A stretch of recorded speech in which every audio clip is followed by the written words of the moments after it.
Wow, we've suddenly had quite the crowd show up, haven't we?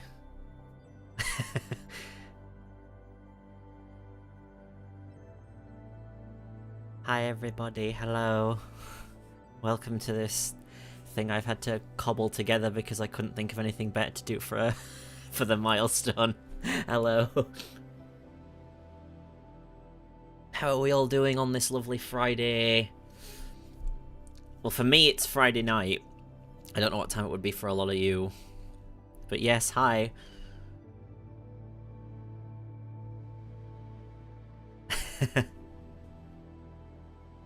Hi everybody, yes, hi. I see a lot of names, so thank you if you're returning from other streams and what else I've done. It's always great, thank you. I will say straight away, just so people will be aware, that the chat is on a slight delay. So if I don't see a message, you don't need to spam it, I will see it. It just might take me a moment to catch up, that's all. And wow, there's like 150 people here. Hi!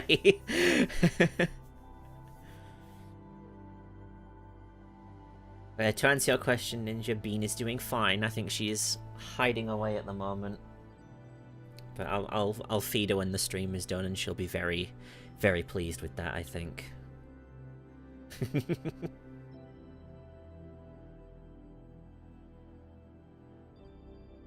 Right, so, well, the stream isn't starting soon, we're actually started, so let's transition over to my main window here. So I can show off a lot of these wonderful fan art images that a lot of you people make about the songs and about the avatar and everything else like that, because it is always, like, amazing to see people. At the bottom text, you'll see credits for every single image you're going to see. It's just going to be in a continuous loop, along with all their Twitter handles. Please go and support all of those artists, because without them being so talented and also helping without stuff, you wouldn't get any good cover art or have me anything to work with. So please do.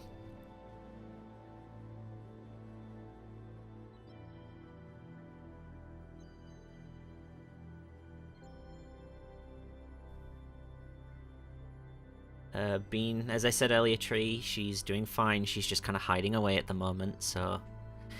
And I spot you there, Mr. Wilder, sneaking in at the last moment.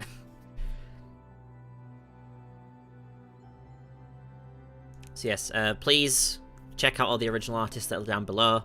Some of them, I'd like to say I've become good friends with. Other ones have helped me out with the art for the projects that I'm doing. And other ones are just very, very skilled people, so please do it. And oh my god, Dave is here!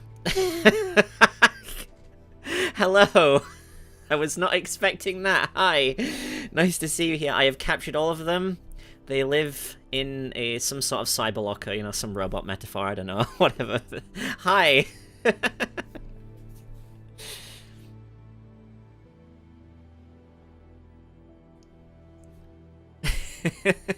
Well, it's always kind of like amazing to me whenever I see people that I've followed for a while before I got social media, and then admired from afar through some of the things that they did, and then they suddenly show up and it's like, hi bro, and I'm like, hi! You know who I am? So that's already great. That's already great. Thank you. But yes, so I guess first order of business, given the title of the stream, is I should thank everyone here, because I assume that you are part of this number. Thank you for getting me to 100,000 subscribers. That is a kind of insane number for me to think about. A very, very insane number to think about. Because people know my history on YouTube is that I kind of came for a bit and disappeared, and then kind of showed up again and disappeared again. And to now be at a point now where there's like over 100,000 people actively wanting to see what I shove out there is pretty mental. I'm not gonna lie, it's pretty kind of well, again, it's it's great. I'm very happy, I'm very thankful, and I hope that it will give you enough of a reason to stick around. I'm actually trying to check on my my analytics right now. If I go back to, because I'm just checking, because YouTube has like a bunch of these things that I don't usually pay attention to, which is why a lot of these milestones kind of jump up at me, and I don't keep track. If I check my subscriber count over the lifetime of my channel, because I've been on YouTube since like the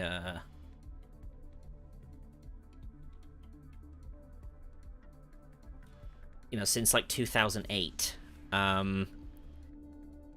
doing like limited sort of remix work and a bunch of other stuff like that. And it's funny because then I don't want to measure it by video, I just want to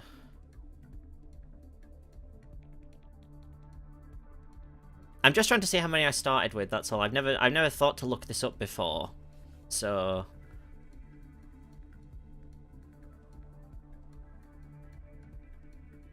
alright, well, it's too YouTube's analytics stuff is dumb anyway, so we're not going to do that. But, I started from a very small place, and now I'm here. So I guess the whole thing I'm going to say is, thank you.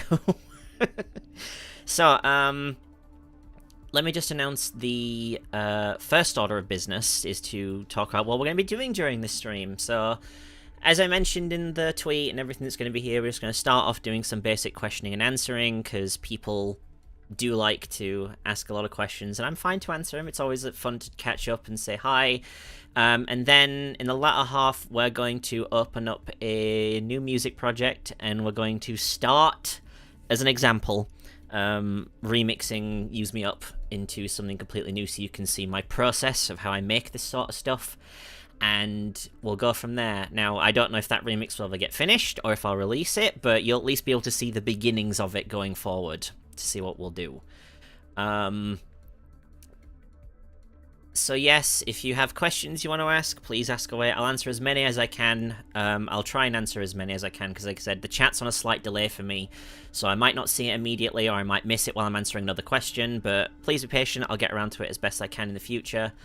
And yeah, we'll go from there. So let's start with we'll start with Laura's question first. Has being a fan of Has-Been and Hell ever benefited your mental health to an extent? It helped me cope. Honestly, yeah, but it wasn't just for the pandemic. I've told this story before in previous streams, but shortly after I had gotten into that universe and become interested in it, this was before I uploaded my first dub, like about half a year beforehand, I had a family death that was quite an awful way to start the year, and then the pandemic itself started shortly after that, and I was just blown away by like how creative the talent behind the artists in the community were, and people making the fan songs and a bunch of other stuff like the comic dubs, and I was like, I kind of want to be a part of that. This is really inspiring. I haven't been on YouTube for a while, so I did.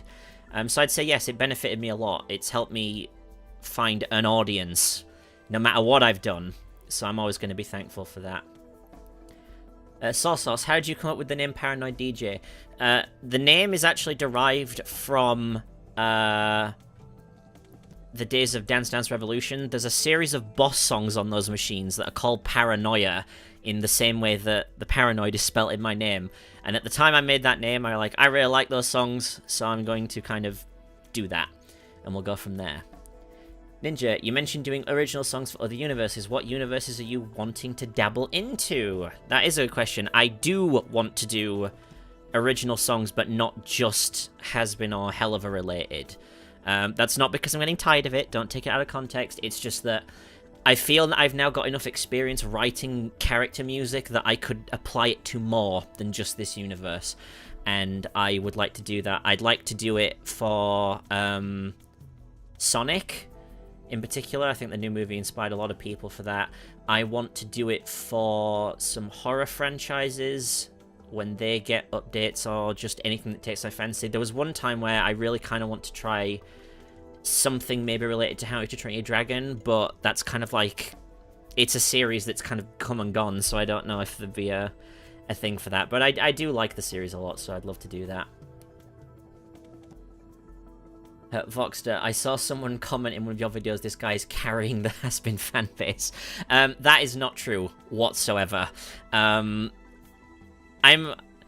aware that, like, I have a following in this community, and I'm very grateful for it, but I don't go, like, looking around to see how much I impact it, so it's why whenever I see someone like Dave showing his face again, Freddy Krueger song, that'd be an interesting one to do, actually.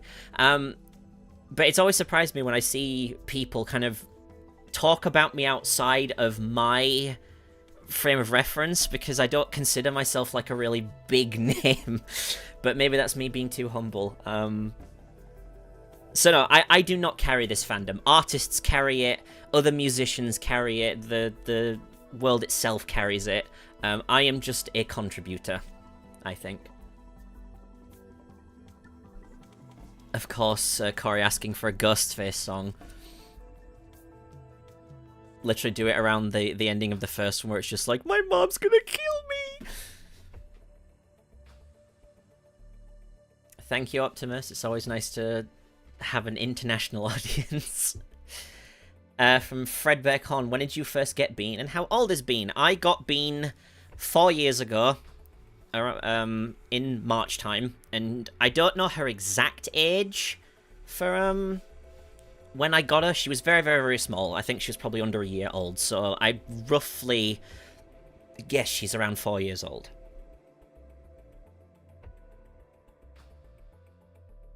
Menick, where are you from? I am from the north of England, hence why it is 10:15 in the evening for me. How many languages do you speak from Max Tops? Just English. I learned French many years ago when I was in secondary school, and I couldn't do it. So I only speak English. Hi, Riot. Riot's in the chat, everyone. Please go give them all the praise for being Charlie in the new song, because they fucking killed it. Please. Yeah, seriously, Riot was a massive help getting that song off the ground and contributing so many ideas. They deserve a lot of praise for what they did, and yeah, please go shower them in love. They did great, and we have more things in the future that we're working on, so I look forward to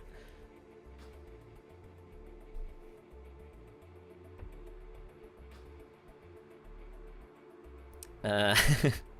You're welcome. IJ Martin, how long does it take for you to make a video or original song? That depends on the song.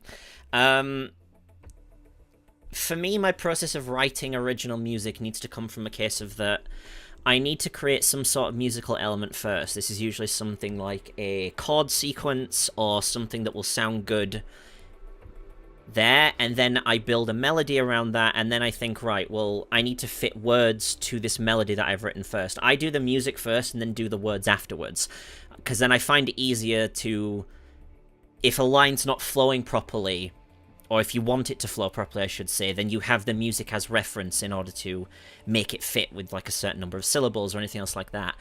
And then it's just kind of thinking, I try and base any original character music I've done off what we know of said character. I know my current experience is limited to Has Been Hell of It only, but this is the process that I would do for any original song I would do in future, is that you need to stick to facts that we definitely know. You keep speculation to a minimum. It's the reason why the Husk song was really difficult, because Husk as a character, compared to some of the other cast, has not as much detail about him. So I had to think of, right, well, the focus needs to be more around his general mindset rather than specific details about him that you can include in like another character song.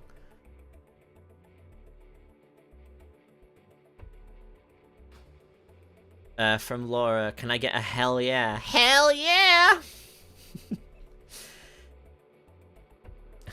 I'm glad you like the song a lot, Sick Nick. It's funny how I still look back and people are just always so kind about this. I still remember back when how nervous I was when I first released the Vox song, and how I was so like, oh my god, these people are either gonna hopefully really like it, or they're just going to dismiss it. And I'm so glad that it took off and people really liked it. From Meryl Vixen, do things in your real life affect the tone writing behind your original song, such as mood and feelings? Yes, that was kind of a big reason why the Stola song is so depressing and miserable, because I was at the time I wrote it. So I was like, hey, I can do this.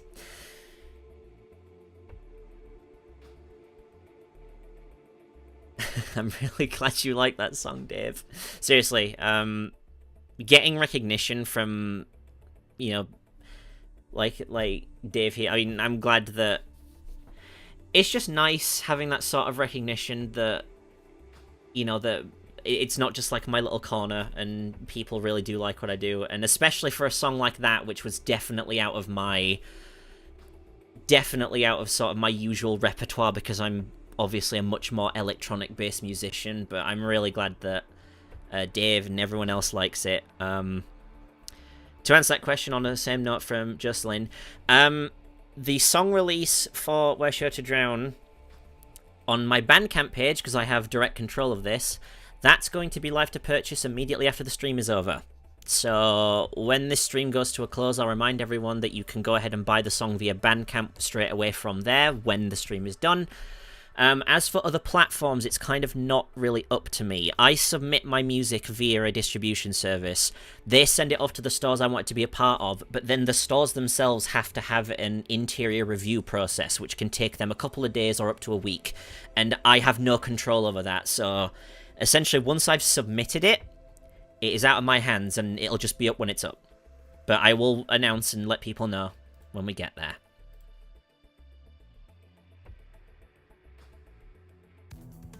How easily can you switch between all the different voices you can do? It depends on the voice. Voices such as Angel and Alistair and Vox to a lesser extent without all the effects I apply to him.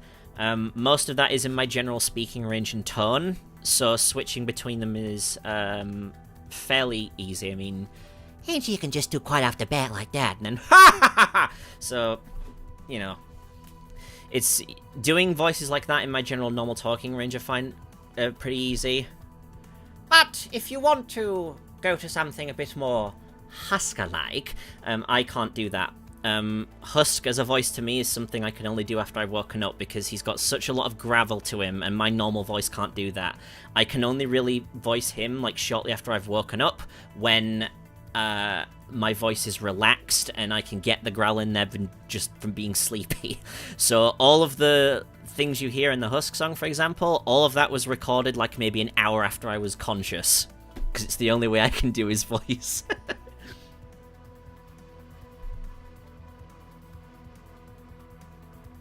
Neon Pixels questioned, will you make random songs other than Has Been? Yep, as mentioned earlier, I am going to be doing other songs outside of the Has Been universe because I want to. As I said, I have some plans in the works for a Sonic one in particular, which I think is going to be fun for a lot of people. There's other series I want to do, but it's a matter of finding time. And I'm not going to stop doing songs in the Helliverse for now either, because there's a lot of potential and we have some really good ideas. It'll just be a matter of we'll make it when I have a good idea, and you'll see.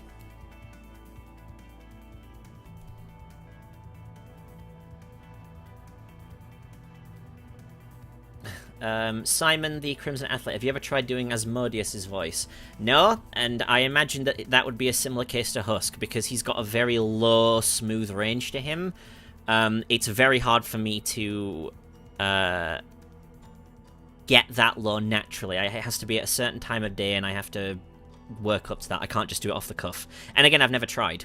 Maybe in future. Forgotten Vandal, do you ship anything in Has Been or Helliver? I do, but I don't make it public knowledge because I just find it a preference. And unfortunately, this is a criticism I could say for... not really criticism, an observation of fandom in general, is that kind of leads to disagreements and arguments and people getting heated about it, so it's just a case of like what you like. As long as you're not bothering anyone else with it, go crazy. That's what it's all for. It's all to have fun. Question from Maria. How do you do your sound editing? Do you make it yourself because some sound editors do that, or do you find sound effects that suit the project you're doing? It is a mixture of both. Sound design in general is a mixture of not only using real-life recordings of effects and movements and objects and stuff, but it's also taking noises like that and then manipulating them using other production techniques to suit the method. So, what's an example I can use here? So, say for example that you're doing a sci-fi scene, and one of the characters fires a, like, laser gun or something. The sort of sound that gun might make will be a mixture of synthetic elements that have been created from scratch, and also real-life reference. So, you know, like if you hit like a really long cable and it makes that pew noise. A lot of films have used noises like that and then just changed them and manipulated them and done things to them. So they're using both at the same time. And it's the same thing with me. For a lot of my movement and footstep sounds that I'll use in dubs, they come from a library of actual footsteps of different shoes on different surfaces and different everything. And then it's adding things to that. So then you're adding natural reverbs to make the footsteps sound like they're in a certain size of room, or you're altering the timing of them to what you're watching so that it syncs with what you're doing. When it's with the comic dubs I've done, it's a case of you have to make a guess about the pace that character will be walking to make it sound realistic. But usually when you're doing it to video, like I've been doing with the Very Tall Problem project, the Invader Zim thing I'm a part of, you have to watch the video and then make timings to fit that video so it all syncs up. So yeah. T, when you first started out creating HH and HB content, how do you think your channel would turn out at first? Have you thought of making a Hollow Knight song? For two very good questions. When I first uploaded that first dub, like, almost 2 years ago at this point, and it's funny because I look back on that now and think I've become so much better than that. But, one of the things, like, I never expected the reaction I got. I thought, I'll throw it up there because I had fun making it and maybe someone will like it. And then the views just kept climbing, and the people started watching it, and it started climbing up even more so, and I was like, well, I'll do another one and see how that does. And then that had the same attention, and it just kind of went from there. So I never considered it would ever get to a point where I'm doing a stream like this. At all. Ever. As for a Hollow Knight song, I would love to. The problem is that Hollow Knight is more environmental world-building storytelling rather than character storytelling. I mean, I suppose you could make the argument for doing something about Grimm. If people have played the game, you'll know about Grimm in his troupe, but we'll see. I would like it. I do really like Hollow Knight, so. Have you thought about doing songs with duets between the characters you like the most? I mean, if there's a reason to include a duet in a song, like with the Husk song, then it would make sense to me to have that in there. Just having one for the fact that it's there is something I try and avoid, mostly because, as I mentioned earlier, in the songwriting process, I want to try and keep as accurate to confirmed information as possible. I try and deal with it a little bit, sort of like, stick to what's there and don't go into speculation too much as you might like it.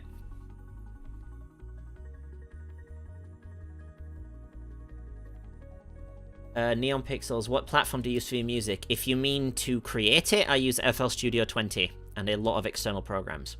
You'll see that very soon. Child of the Moon, a chance you'll be taking commissions anytime soon? Probably. I'll never turn down money, but it's a matter of I need to make sure that have the time and the ability to do so. But I'll always give an announcement if I do. Maria, so it was confirmed that Valentino is Hispanic, and I don't know if you know, but he's Jill Perez room to play him, and you said in your last live that you would change your voice to suit canon. I mean, yeah.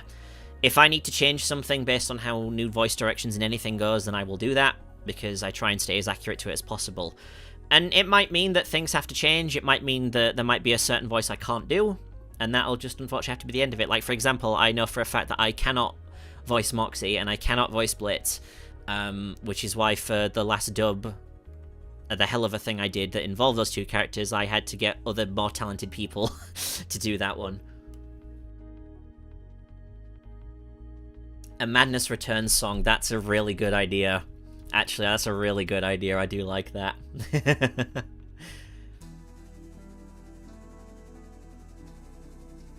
J-Rox, would you ever try having yourself as Paranoid DJ interact with the Has-Been a Hell of a characters? Probably not. To me, like, the robot avatar that Domoto was gracious enough to design me all that time ago, he isn't really sort of like a character, he's just more like an avatar representation. It's a bit like, you know how like a certain channel they'll have like, say, an icon that represents them? That's kind of what the robot is to me. He's not like an actual character to sort of do that interaction with. He doesn't have like a backstory or anything else like that. He's just kind of a rep. So probably not. Kelsey, would you ever consider dubbing the Vacation comic? I have been asked about that a lot ever since that dub went live. And by the way, I am so happy that people love that one, because there was a lot of very talented people that helped me bring that to life. Not in small part to Carlos, who did all the visual editing for that one. Like, they did amazing with that aspect. Maybe.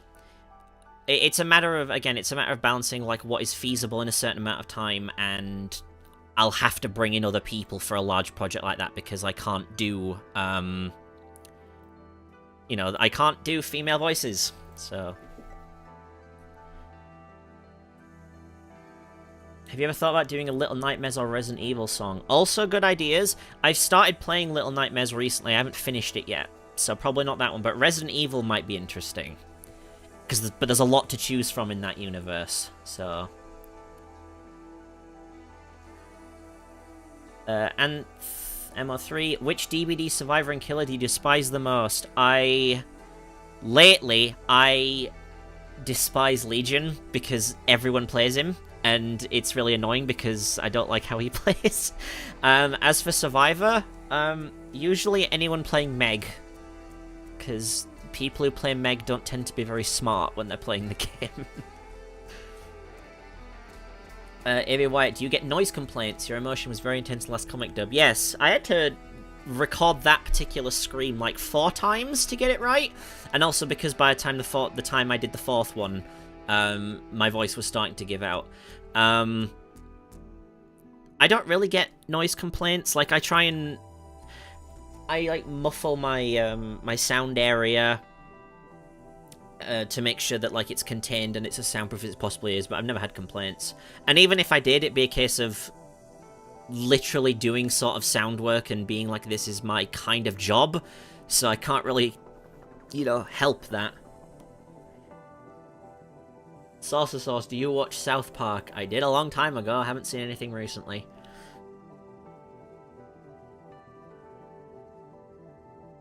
What is your favourite character to voice? I mean, Alistair's always fun, just because he's... he's like... He can kind of get away with what he wants and he knows it, so he can be kind of like very smug, and I always find that fun. Any sort of villainous thing is always fun, because everyone loves voicing a villain. I don't know, I like a lot of the ones I've tried. I mean, trying to do the Duke, actually, from Village was really fun, just because the Duke is such a bro in that game. So, you know, he... Take a look at my stock, Mr. Winters. It's... I won't eat you.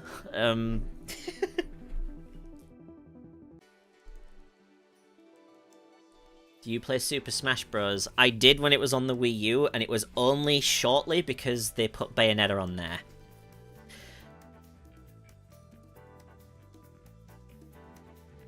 And if anyone knows me personally, which a few do, well, they know I love some Bayonetta.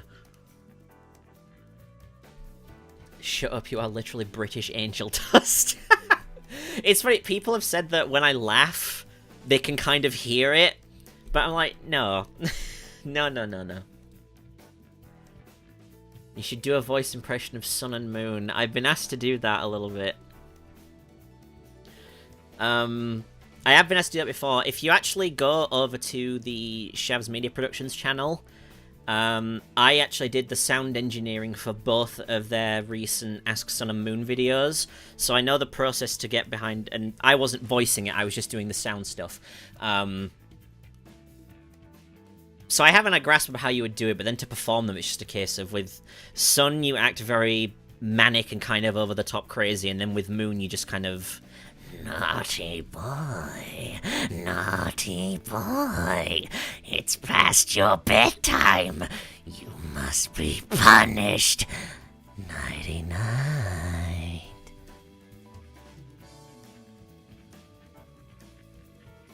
There you go. Disney Dog, any future project or ideas you can share?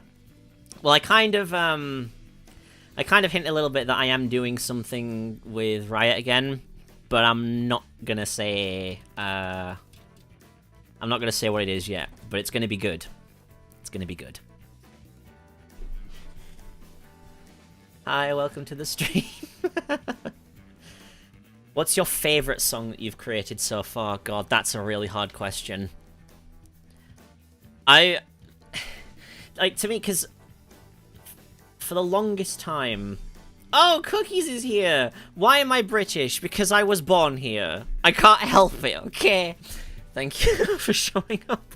Now, my favourite original song... I mean, I like all of them, because I never thought I was capable of being, like, an original songwriter, so then making any of them, I've just been so happy with how they turned out. Like, the Vox one is really special, because it was a case of, that was the first one, and I also made a bunch of people like a hardstyle song, which I used to think was something that only I listened to. And then, the reaction that I got for, the reaction that I got for Smile Like You Mean It was overwhelming, and then obviously Use Me Up, I was so nervous how people were going to take that, because Angel as a character already has a song, so how am I going to match up to that? But then, you had a lot of people who I admire from all communities, like the art community and the music people, and they were all saying they liked it, and that was that. And then obviously, Where Sure to Drown being such a massive shift change in what I usually create, that has also, like, meant the world to see the response to that one in particular. That one was really good.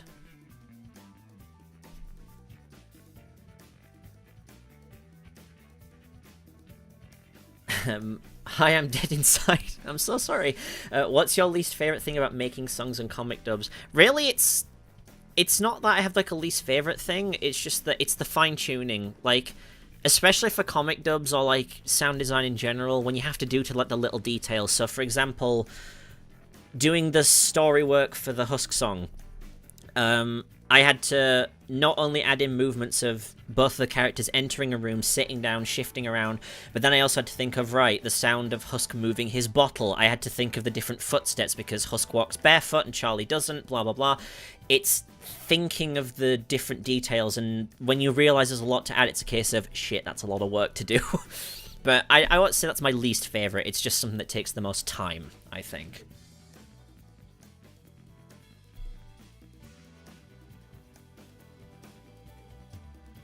Who's your main in Super Smash Bros? I said I only played the game very briefly, but it would have been Bayonetta. Can you voice Moxie? Have you tried before? I have tried, and it's terrible. I'm not doing it. Trust me, I can't get close. Like, I tried it like a handful of times, and I was like, no, I can't do this.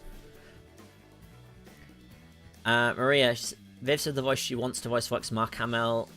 If she does get to do it, do you think he would do a Luke Skywalker voice, or maybe a robotic effect, or a Joker voice? I don't think he would repeat a voice that, he'd done for something else. And I would kind of hope they wouldn't go in that direction either. Like, Hamill is a very accomplished voice actor who can do a lot in terms of range. I wouldn't want him to try and copy something he's done before. You want the character to stand out, at least in my opinion.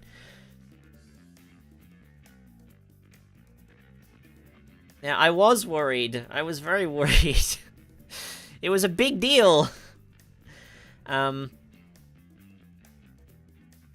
Hawkeye, are you willing to make instrumentals of your songs? The instrumentals do exist, but I've had a lot of instances, unfortunately, where, and I've noticed this recently, people just take what I have and they just blatantly re-upload it and don't do anything to it, and that's frustrating. So it's a case of I kind of want to have a tight lid on what I can control and what people can hear because of that problem. I wish it wasn't the case.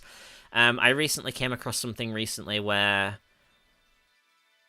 some people had just done edits of the songs to cut out certain bits they didn't like, and that just kind of sucks, because it's like I work hard on every aspect of the song, including all the aspect things. It's like, if you don't like it, that's fine, but to, like, upload it after doing an edit like that just seems a bit disrespectful. So to answer the question, I have all the instrumentals for them, but they're probably not going to be available anytime soon. At least not from me. Scratch Cat, have you heard any recent remixes of your music? I heard yours. They've used me up. It's pretty good. But in terms of, like, other remixes, I don't go searching out for stuff like that. Like, if someone mentions, like, if I get tagged in, like, a reaction, then I'll watch it and I'll be like, oh my god, they like it, yay! But I don't go, like, searching for myself, because I feel that's very, very big ego, and I don't want to be like that, so...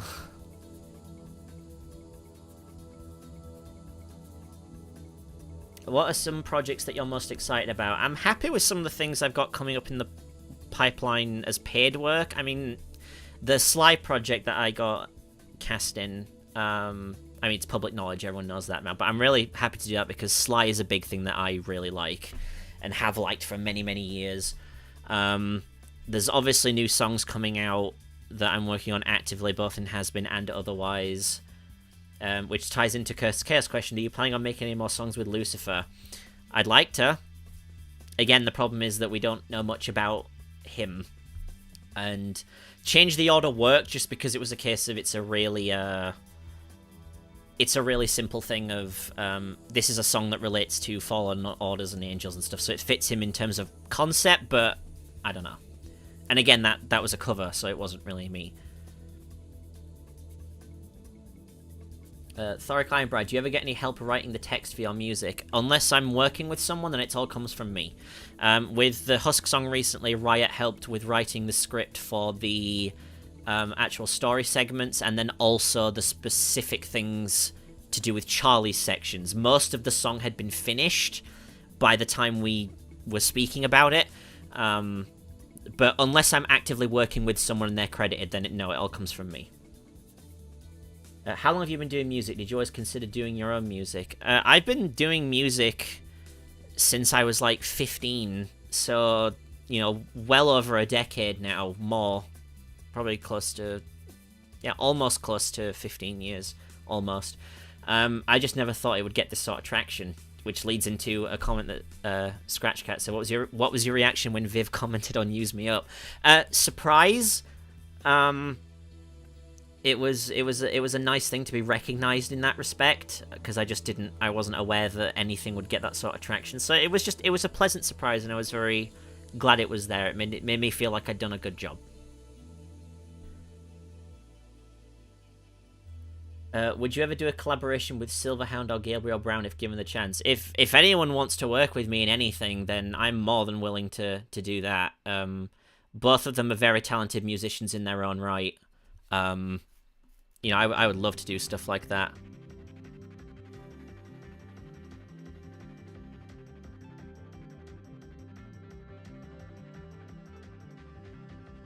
What is your favourite colour by Raccoon Archer? Green! If you couldn't tell from the colour of everything on this stream.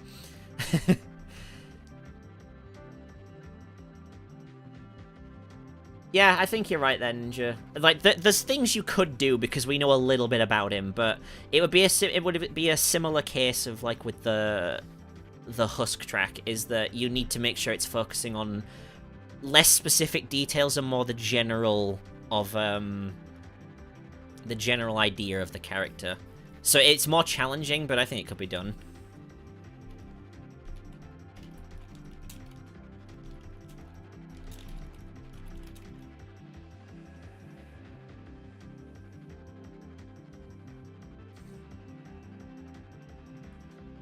Question. All things eventually come to an end. What do you see yourself doing in the future once Has-Been Hotel burns out? I'm just going to keep doing what I'm doing as long as I can. I mean, I've kind of dabbled in expanding out into others, because I know most people only really watch me for that sort of stuff, but expanding into doing that big alien project is something I'm still super pleased with that I managed to put together. There's the paid work that I'm always happy to help with. There's some other, like recently I've been doing sound work for Kiss Off, the game. I announced that a while when they released their demo not so long ago. There's the AVTP project, there's the Sly project, there's commissioned work, there's a lot of stuff that I can do, and even if when the hype around this particular universe dies down that people know me for, I would still hope that there's still something that people would like to follow me. I mean, the eventual aim is that by the end of this year I do want to release an album of original music that isn't related to anything. That's just going to take a while. Sauce, who is your favourite Hell of a Boss character? Moxie. Don't even need to think about it. Moxie, by far. Another question from Ria. How do you get hit with inspiration for a song? Most of the time I get hit with inspiration for a song if I'm listening to music that I own, or things that I've dabbled with before, and I think, oh, that's a sound that kind of fits the aesthetic of blank, and then I'll start thinking more and more of it, and then it just happens.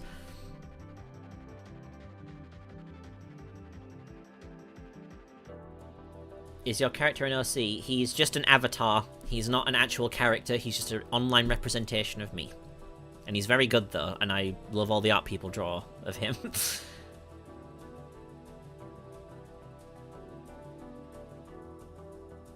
Yes, I do, Ash. You know why. Question. From Alexa. When working on My Show to Drown, what was your motivation for lines directed towards Husk's backstory? Because he has a limited amount of screen time. Well, again, the aim behind that song was to focus less so much on the specific details because we don't know them, and more on the general mindset of what we know. So when writing this song, we knew that Husk is a gambler.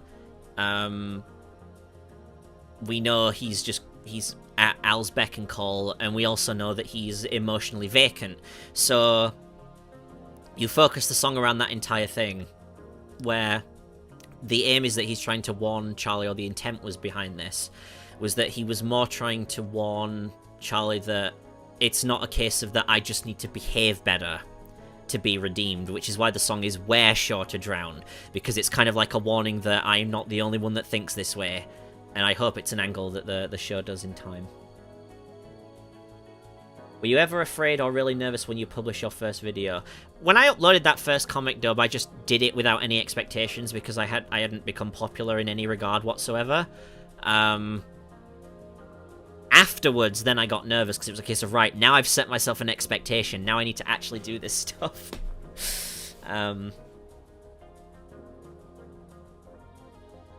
Question, do you have any plans with Viv in the future? I have no plans. I've never spoken to her. I've never interacted with her apart from that one comment on my video, so no. And even if I did, I wouldn't be able to tell you, probably, so...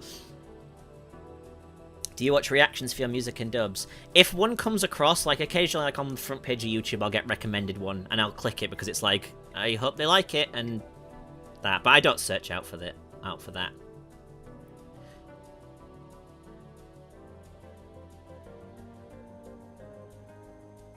You tweeted when making your music for Vox that your headphones died and for Alistair your computer turned off. Did something happen when making Angel's song? No, I did make a joke about that when I said I hope something else doesn't stop working. But no, the curse seems to have been broken. I didn't have anything bad happen with that.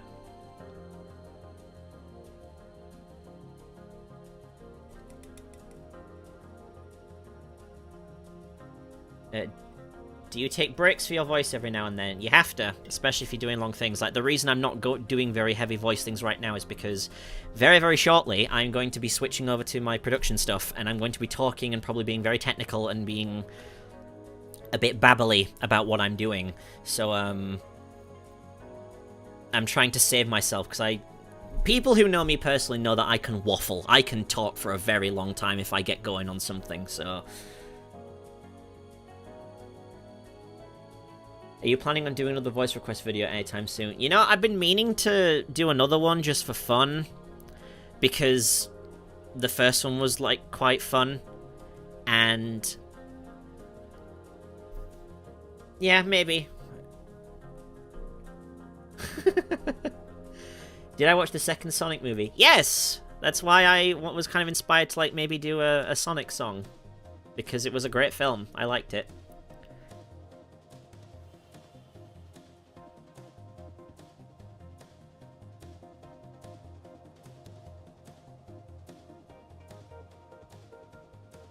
Have you considered doing a Five Nights at Freddy's song?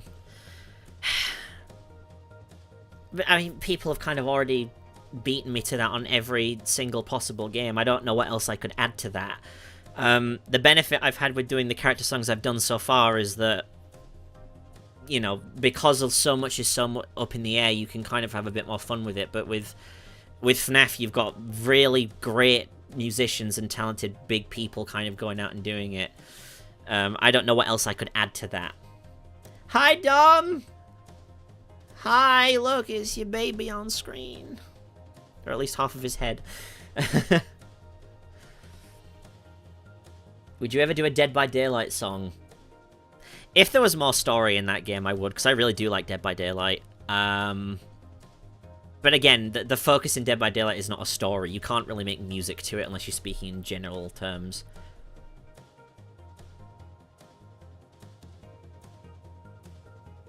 Have you played Ploppy Playtime? I played both chapters. I remember playing the first chapter like ages ago, and then it got back kind of into the spotlight when it was like, oh, Elsie's in chapter 2. So I played it, and I was like, it's fun. I think at the moment it's the same sort of similar thing to what Bendy and the Ink Machine was, in that it's a really good, interesting premise, and a good idea, but because it's like a game in progress, I can't really have a full opinion on it yet until the full thing's finished. But so far, it was enjoyable.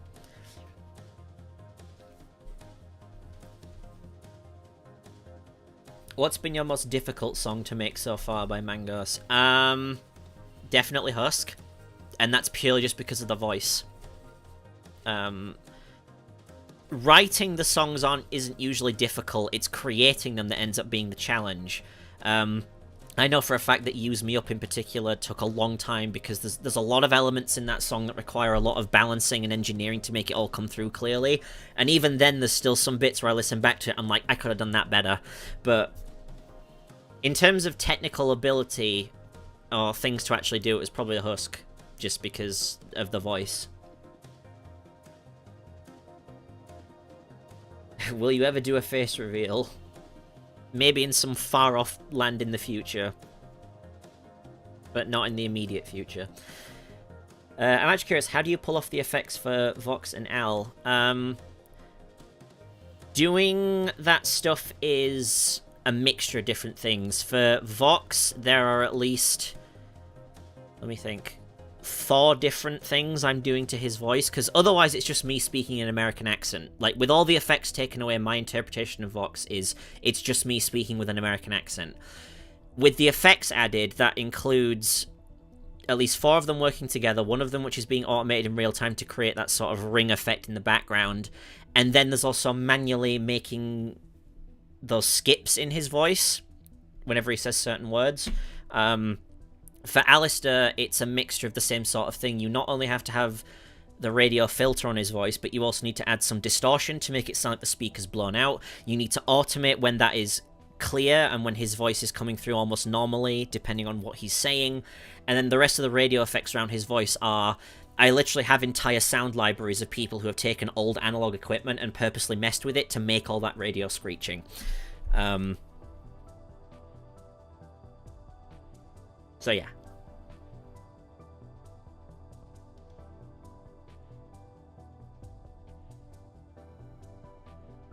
Ma, are you planning to go to any conventions? You know, I was planning to go to a small one when I was on my American trip recently, but it didn't quite pan out for one reason or another. It was a very local thing I was visiting with one of my friends.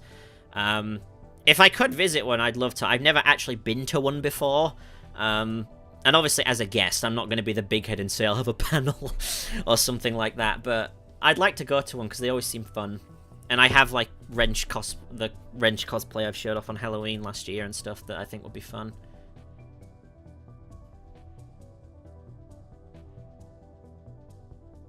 What's your favorite type of music genres? Do you have any recommendations? A lot of my music taste has kind of evolved over the years. A lot of it is stuff like in the hard dance genre. So think things like the Vox song. So that's hard style. Any of the hard dance genres. I'm thinking of artists like Yoji Bia Mechanica, the old stuff from Kamui, Radical Redemption. There's so many, it's hard to keep track.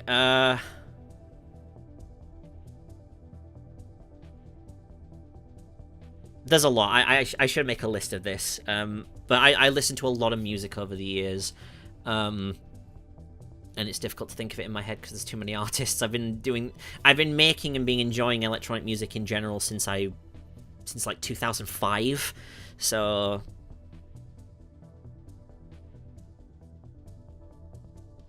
what's your favorite Hell of a Boss episode?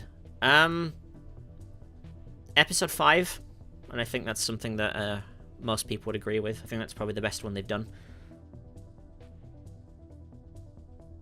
Maria, what are you hoping to look forward to when Has-Been Hotel comes out, especially with Valentino and Vox? I want them to focus on story more than anything, and I want them to focus on...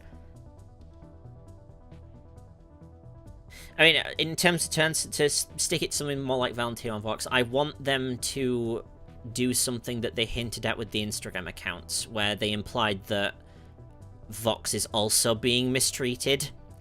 Because I think that would be such a great dynamic to have someone who is supposedly as powerful as he is in that universe, but he's also not immune to it, and I think that would be quite a interesting way to tackle such a subject, and you should, as an adult show, you should be tackling things like that. And I hope that they would do that and also not play it for laughs. As for anything else, it could be anything. I just want them to stick to what, stick to the premise more than anything, and don't get hung up on the superficial.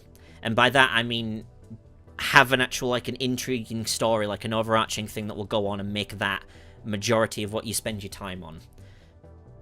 And that's my personal taste in shows. I don't know if that makes sense, but that's how I think. DJ, are you working with VivziePop? Just curious. I am not. And if I was, I wouldn't be able to tell you anyway, but I can say for certainty I am not. In any regard whatsoever. It'd be great, but I'm not.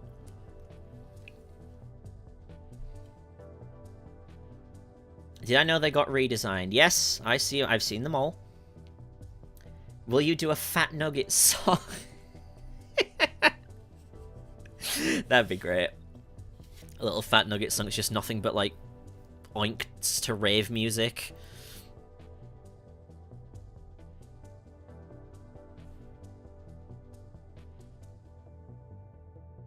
Have you trained your voice, or has it been like this since birth? Well, when I was born, I didn't sound like this. So I guess you could call growing up is training, but no. For certain voices I've done, you have to practice and nail it down. Like, if you go back and listen to... And I don't recommend you do this because it's terrible. But if you go back and listen to some of my earlier attempts at some of these voices, they were bloody awful. I like to think I've become a lot better since then in 2 years.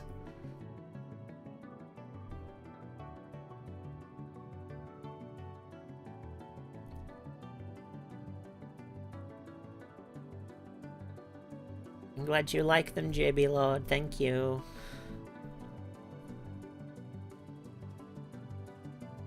What's your favorite Sonic game? This is going to be sacrilege to a lot of people. I really like Shadow's game. Everyone hates it, but I really liked it because it was one of the first ones I played. Everyone hates it though, and I don't know why.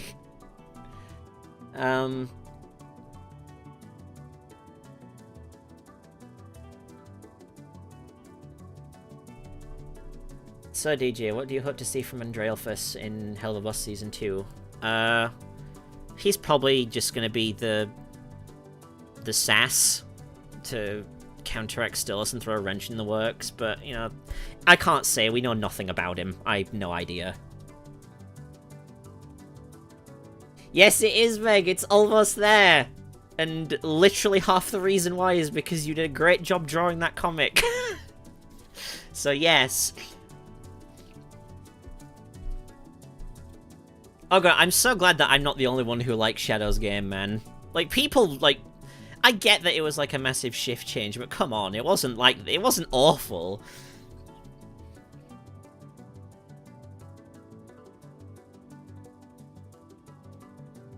Maria's question, do you think Fox and Angel, because they have that in common, do you think he will say enough is enough and join the hotel? Probably not. I think he's still going to stay a villain, because that's what he's been set up to be.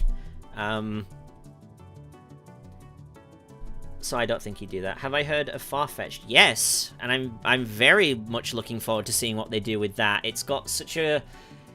It really has got that really sort of Saturday morning cartoon vibe of just like a group of friends having adventures, and I miss that, and I really am looking forward to seeing what they do with it, because they've got some fantastic talent on board. They've got a really strong premise to make that sort of thing a reality, and from what we've seen so far with like the teaser clips and the, you know, the pilot previews and everything else like that, it's gonna be something good, and I really hope that it is as good as I think it will be. And I'm sure it will be, like, there's no real doubt, given who's working on it, but yeah, I'm looking forward to seeing it. Right, I'll take a couple more questions, and then in the next couple of minutes we'll then be switching over to music production mode, so have fun with that. But if you have anything to ask before we do that, because I will not be able to answer questions unless it's related to the music until afterwards, so...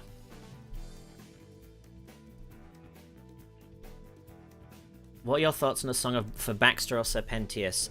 Baxter isn't really a character, so I couldn't make one from him. Serpentius is possible.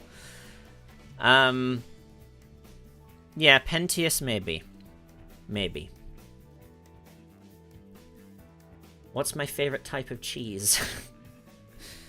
Cheddar, I guess. How did you discover Has-Been from Ravenstar? I was shown the pilot by Dragonscale. Oh, good, we've got a spam bot in the thing. Oh boy, let's get rid of that, shall we? Oh.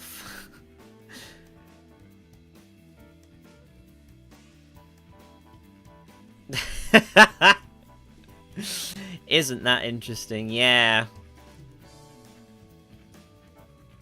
Alright, that should have gotten rid of them.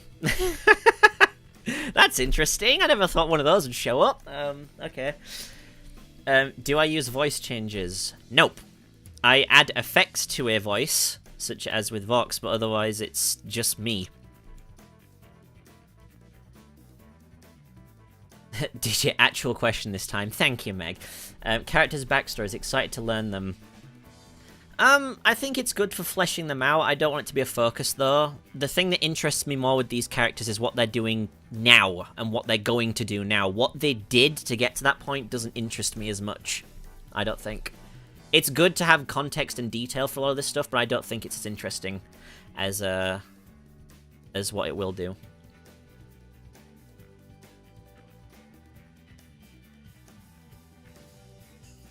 Besides Has-Been Hell of what are some of your favourite shows? Mangos, I used to really be into Doctor Who. I really did used to really like Doctor Who, but I kind of fell out of favour with it after Capaldi left. For a lot of writing reasons. I didn't think they did a very good job there. I honestly don't watch like a lot of shows in general. Like, I'll watch some limited series, like both of the Haunting of series are really good, and the Midnight Mass, from what people have said. I like Twin Peaks a lot. I like... I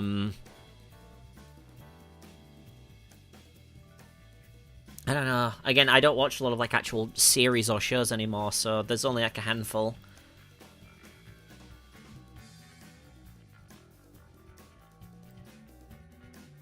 Thoughts on the new Doctor? I'll have thoughts on him when he actually shows up. I've not seen what the actor's been in before, and I haven't seen his Doctor, so I can't say.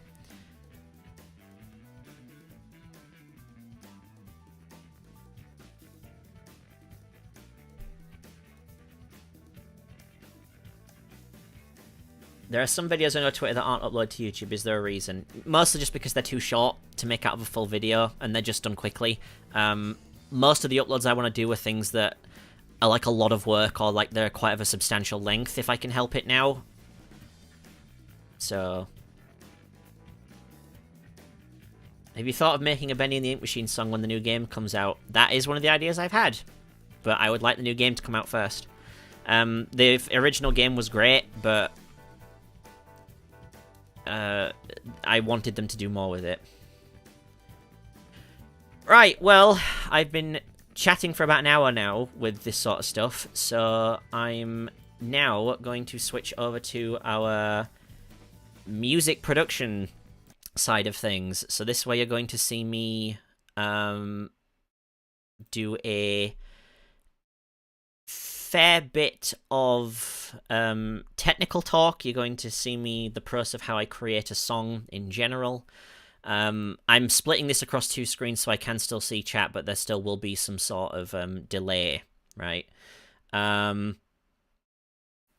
So, as I mentioned on the Twitter thing, what we're going to do now is that I'm going to drag you into my production software, and I'm going to show you the process of how I would make a piece of music by doing the beginnings of a Use Me Up remix. So, I have all of the vocals I did for Use Me Up isolated here and just muted, but as you can see, it's not just a case of recording single lines. There are backing effects, there are backing vocals, there's harmonies, there's a bunch of stuff together.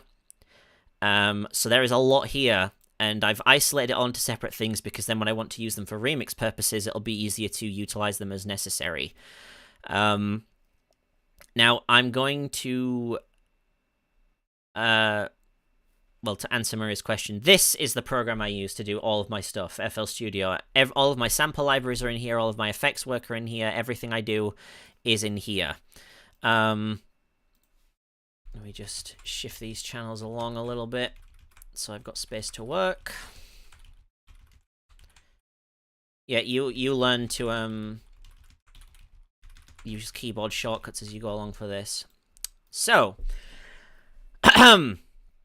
the first thing you want to do whenever you're doing some sort of music production is that you kind of want to focus on what is the sort of sound you want to make first. And for Use Me Up, it already began in an electronic sense. So we have a lot of vocals here that have been timed to be precisely in rhythm. Precisely in time to create a to be synced to the music because it's all electronic. So the only natural thing is that it needs to be another electronic genre. But we want to do something different. We don't want it to sound too similar to what the original was. We want to go for something completely different. So what I'm going to do instead is that I'm going to take examples from recent works by Yoji Biamahanika. He's one of my favorite electronic artists. And I'm going to try and, as an example, like I don't know if I'm ever going to actually finish or release this, but I'm just going to show you the process behind what you would do to do this. I should also stress that anything I'm going to show you here, there is no one set way to do anything when you're doing music production. The thing about these programs is that you can do the same sort of things in different sorts of ways and achieve the same result. It's a matter of preference. There's a few basic rules you have to follow, such as don't make things go into the red too much, make sure you're not distorting, blah, blah, blah. But in terms of creating all this, this is just the way I do it. This isn't the way to do it. Yes, Art Doer and Cody, thank you for both being here. The stream will be on, they'll be available to be watched after this is over, so you can watch it later if you miss anything. Thank you for being here. Right, so one of the first things we're going to do is that I always start off with doing the drums, and the first thing you need to do for drums is that you really need to have a good, you need to have a good kick drum. So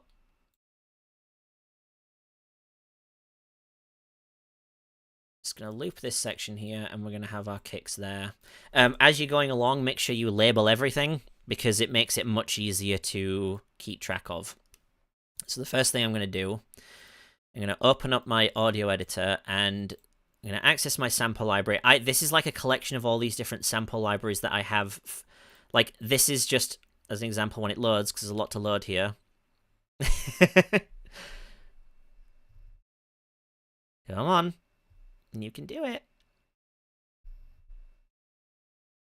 Alright, so everything in here is this is all of my sample libraries that I have for doing voice work and the sound design. So I have footsteps and movement sounds that I've curated for different sorts of clothes and different sorts of footsteps. There's like different things I can add in like menus here that will give me libraries and stuff to use, just an example.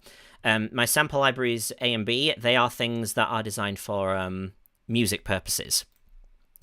Now, the sort of song I want to do for this little remix here, it requires a kick that's rather punchy for stuff. So I will go to something like, say, the Sin Record sample pack I got here. I bought this a while ago. This is stuff that's usually used for hard house tracks, for things that require quite a lot of punch. So you have like a lot of kicks that are sort of like punchy in that way.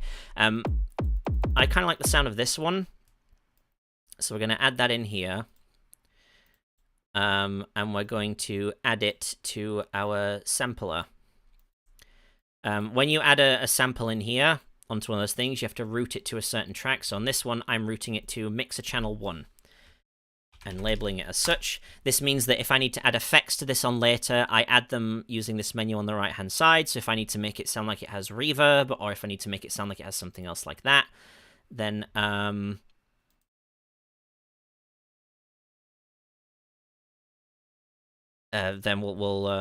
we can add that in easily and edit it as such. So right now, another thing you want to know is that just having a sample like this on its own, you can see there's a lot of dead space here, which is what we don't need. So one of the things that I like to do is altering something here called the volume envelope. This essentially controls how much of the sound that you hear before it gets turned off. For a kick like this, I want it so that however long I tell it to stay open for in this piano roll here, when we are inputting it, then the sound will play up until this bar stops, and then it will do what I want. So good starting kick drum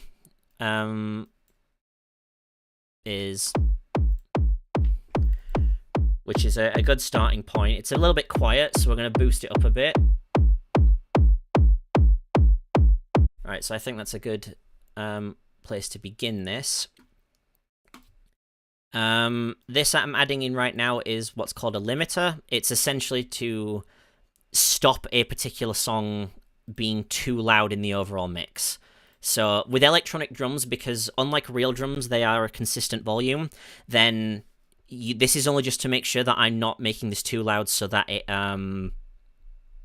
doesn't blur and it doesn't go too loud. So if I play through this here, you can see the way I've set it, the kick's being held so that when it goes above this line, it is automatically brought back down in terms of volume so it does not go over that line. Should I turn the overall volume down just a little bit so I can still be audible? Next, you'll also want to do like maybe a little bit of EQ. This is to... what equalization does is that when a sound's being played through it, you can change the aspects of how it sounds to make something come through clearer or alter the way it sounds. So you can kind of hear how that's affecting how it sounds by moving this stuff around. Now, you don't want to be that extreme with EQ. What we want to do right now is that we want this to punch through the mix. So we're going to have the high end go up a little bit, deaden that a little bit so it's not too drastic. Now, you can see if you can hear a distance if I turn this on and off. You can sort of hear like the lower end of that kind of punches through a little bit more. It's a little bit clearer. That'll do for now. Then what we want to do is, for this particular track I want to do, I'm going to do a little bit more than just adding in a sample. So I want the kick to have a sort of accent to it. And for that, I'm going to do something a little bit unconventional. I'm going to go into this dubstep pack I've got. This is from Vengeance Audio Sounds. This is all stuff you can buy from anywhere. And a lot of musicians and stuff will use these sounds like I'm using here as like as a basing starting point, and then they will alter it from there. Like, they'll do things to the sound, they'll change them, they'll combine them with those sounds at the same time, so it sounds different. These are just really good starting points. So right now, I want a sound that has like a really good sort of, I guess the best word I could describe it is like as a talk noise. So you hear how there's that sort of resonance sound in this sample in particular. That I want to use that. But what we want is I only just want that opening effect. So if I mute that and I go into this. So if I just have this playing on its own.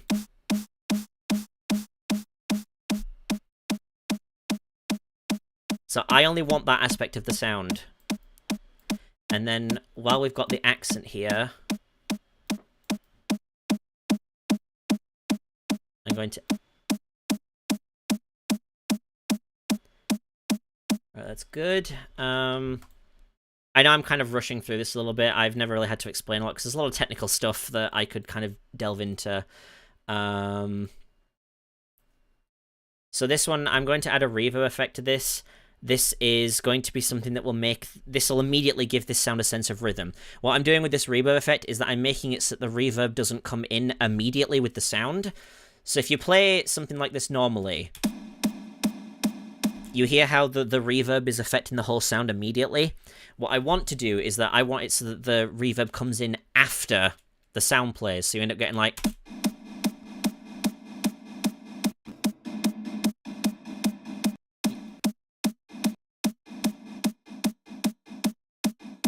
Hang on. Right. Do you see how that immediately has like a rhythm to it because of that reverb? Because it's on the offbeat now.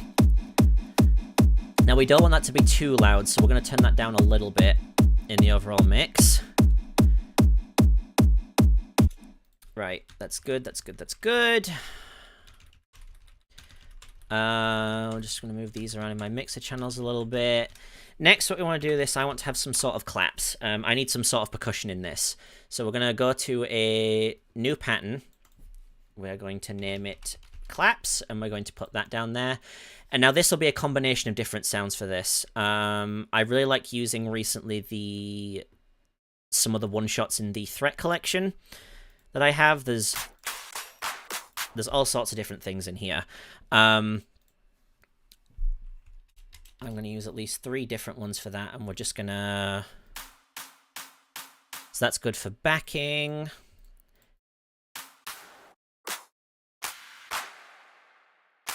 I like the beginning of that one, but I don't like the tail of it. So you can see how like you can listen to certain elements of certain sounds, and you can tailor them to what you want to get out of that actual sound. So you don't just have to use the things as they are. So for example, in this clap sample here, I really like the beginning of this one. If I just open that up a bit, but that really long tail, I don't want that. So if I have this playing now, and we cut that down,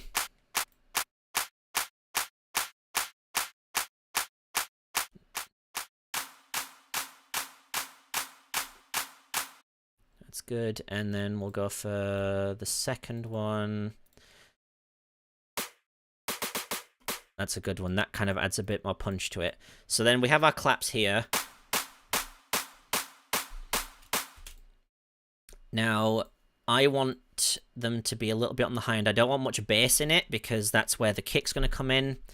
We'll take a little bit of that out. Oh, also don't forget your limiters to make sure nothing is clipping. I also think I'm going to have the same reverb effect I'm using on the accent kick here on that. So what you can do is that you can copy over the same effect onto different channels, depending if you want the same thing there. So now if I play the claps,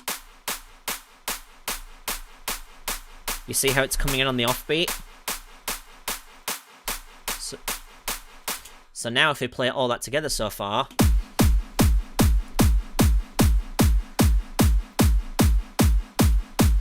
so now you've got a sense of rhythm. We've only added essentially 2 different sounds. Now that I'm listening back to it, I'm thinking I'll have a secondary kick here. except we'll have this a lot quieter in the mix, and then I can kind of add some rollingness to it. So right now the kick is kind of very basic, it's just on every single beat. But if we have this much quieter kick, if I add it to these little bits here, in like a rhythm, just adds a little bit more rhythm to it, so...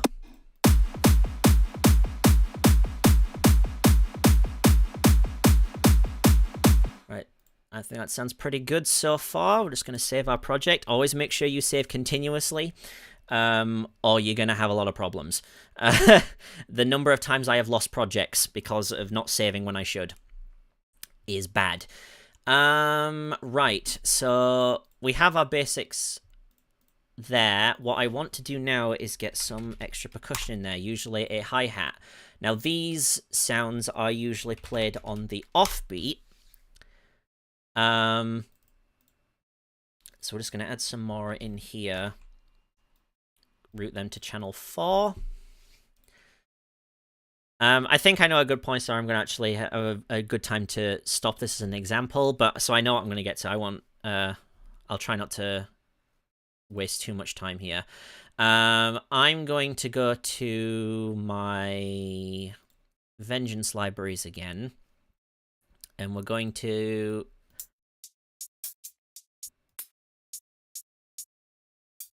I want something that sounds a little bit more... Okay, that's good. Okay,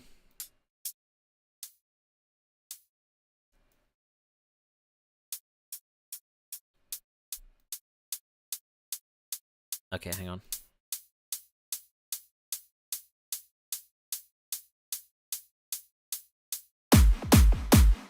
Yeah. Let's add these hats in there.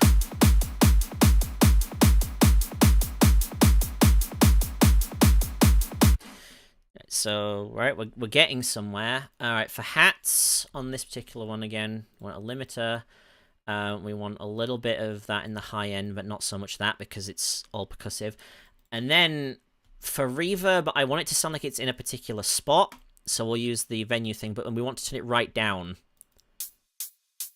So you can kind of hear it has a little bit of space in there.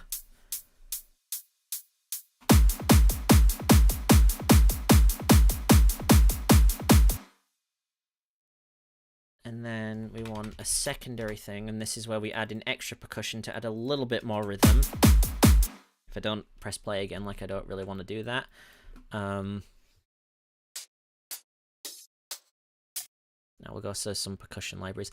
The thing about these libraries, again, is that they save you a lot of hassle in terms of recording all these sounds yourself, but you can also manipulate these. So on this one, I'm going to do a bit more in terms of extreme manipulation. Rather than just altering the EQ and adding some reverb and stuff, I'm going to do something a little bit more than that. So I want this one to stretch out a little bit more. So if I turn on my metronome,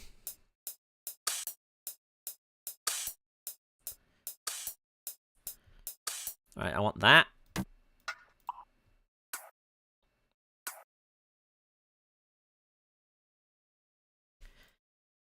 Right, so if we have this percussion line follow the rhythm of the drums that we had before.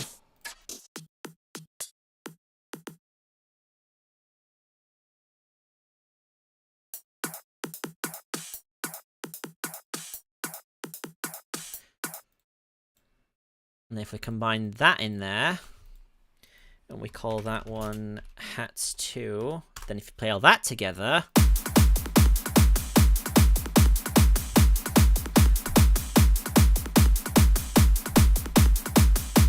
See, like, adding tiny little, like, rhythms like this using different noises helps really create a sense of proper rhythm about these sorts of things.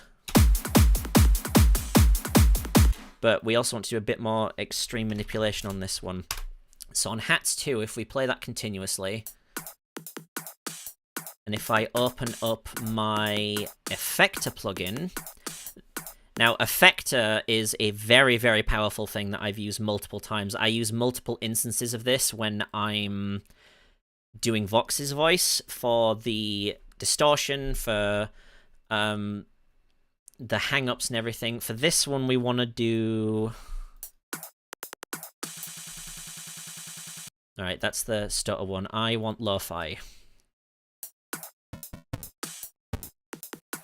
So lo-fi is going to basically bit crush this. So you'll hear it as I move this parameter that way, you will hear the sound change.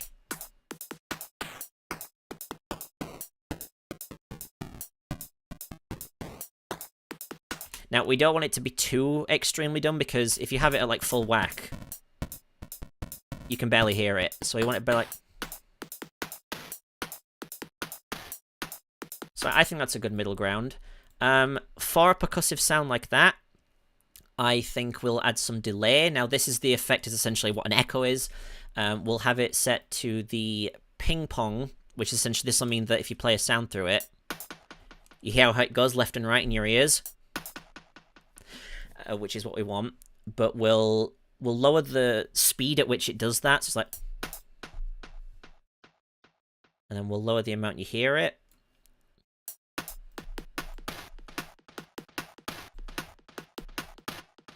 Can you hear how that echo's kind of creating like a repeat rhythm? Actually increase that a little bit. So...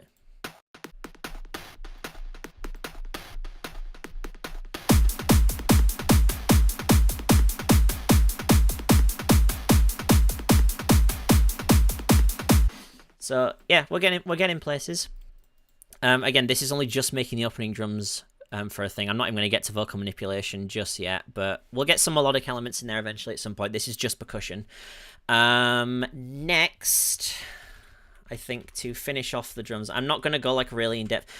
What you kind of need to do for a lot of these tutorials, that you need to keep adding things up to a certain point and have that as your foundation, and then if you want to add extra flourish or extra bits, you come back to it later once you've laid the entire structure of the song out. Right now, I just want a percussion section that will work for my purposes. So for this one, I want to add in some snare drums. And I think we're going to use one of the dubstep packs again. And now this one, I'm also going to show you another thing that I do frequently, and I'm going to use it on two different pieces of things here so you can hear the effect more obviously. So first, we want an actual snare. And that is exactly how we want it. And what sound do we want for that one?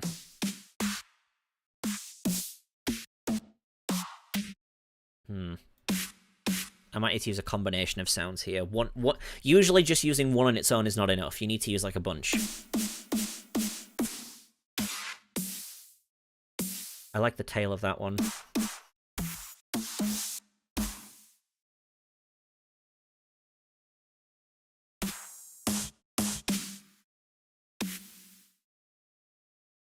Yeah, that's good. That's good. That's good. Okay, so for this one, I just want to lay it out like this. I'm going to repeat that. Oh, it's a little bit time stretched. Hang on. So if you mute these other tracks right now.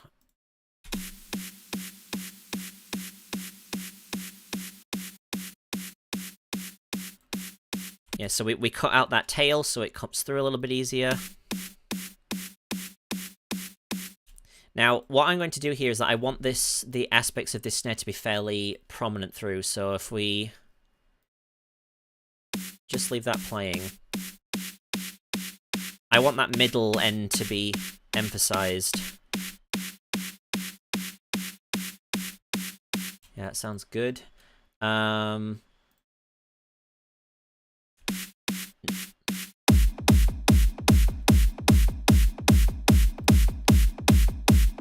Now what I'm going to do here, because I don't want this to override the kick a little bit, so what we're going to do here is something that is known as side chaining.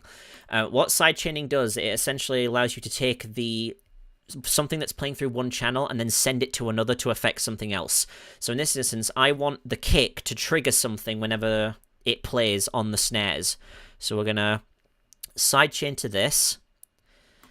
In our limiter, you'll notice in this secondary section, we have a sidechain area, and our input is number 1, because it's the kick drum. Now, if I lower this, Can you see how every time the kick is playing, it is lowering the volume of the snare? Can you see that? You see how it's affecting that depending on how much I'm manipulating this? So we don't need to be that drastic. The effect will be more noticeable if I double the time that these snares are playing in. You'll hear the difference more obviously.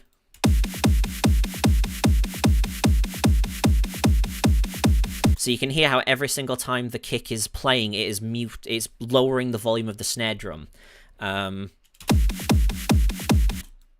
I don't want to do it that extremely, I'm just using that as an example, so we'll just lower that a little bit. Put all this stuff back.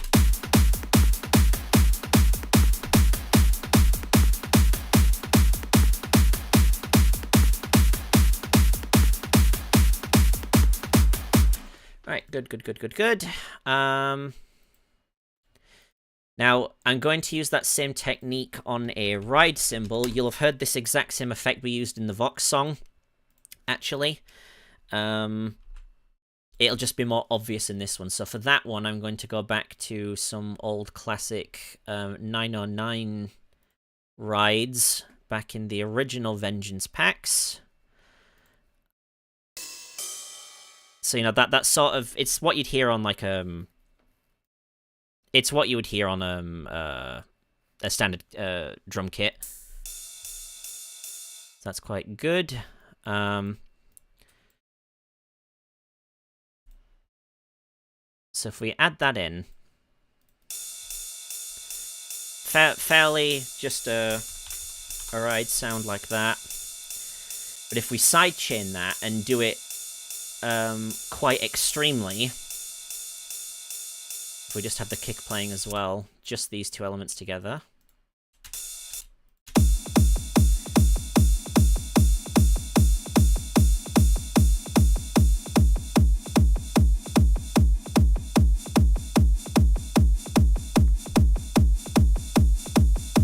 So you see I'm creating that sort of pulsing effect with it.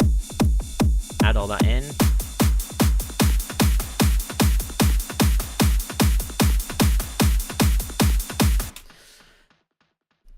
I think that's sounding pretty good so far, and then we just need a crash cymbal,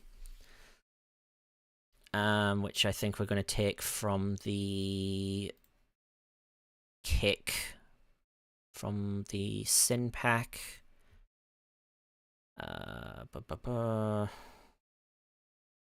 Was it Sin that I got this from? I can't remember.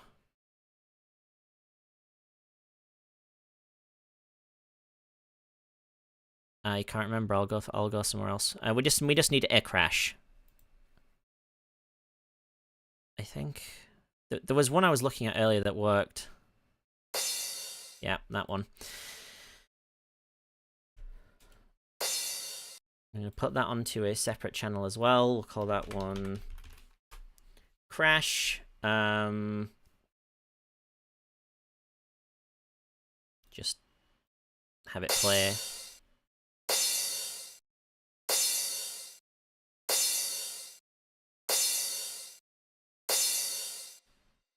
I don't want the reverb on this to be quite big.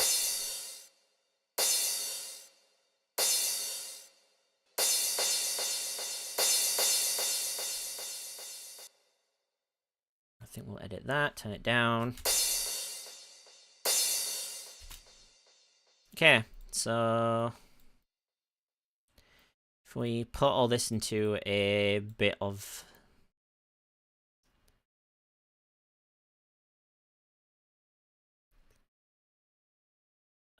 hang on.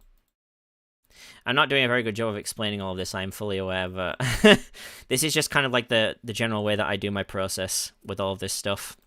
We'll get back to questions and stuff in a very short while.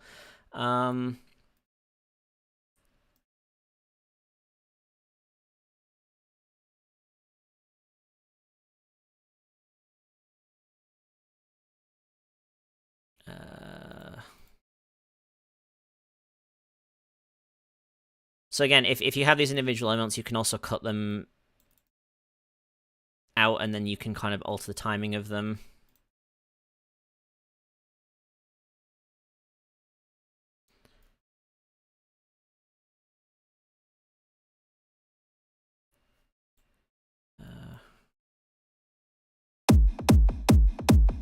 Yeah, that's fine. Just need to check something. For this one, we will alter the timing so it is a little bit smaller.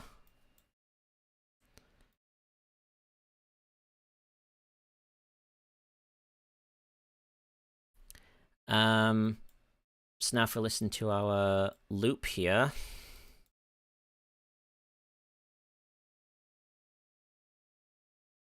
So.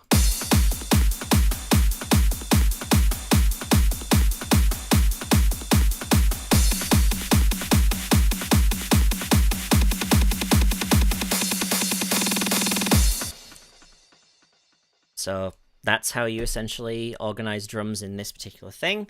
What we need to do now, though, we need to have a melodic component. We need to have our bass line.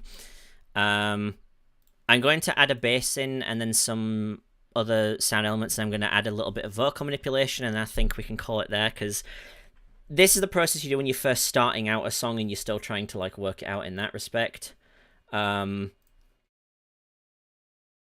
So, like, what you hear when this is all over is not going to be the, it's not gonna be, like, the final product when I finish it, but this is just, like, a good idea to show you the starting point. So for this one, for my first bass line, I want to bring out some of my plugins. So we're gonna start with one here called Serum. Starts off very basic, but again, just like with the samples, you have a lot of presets that the program comes with, and also that you can then manipulate further onwards. So for this one, I want something that sounds like quite rough in sound, so we're just going to go through what we have here.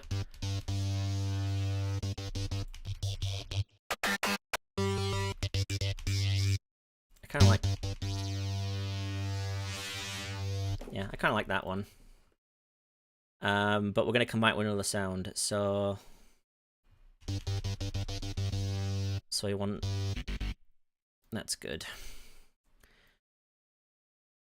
So we're going to take this, and we're going to shorten it ever so slightly. I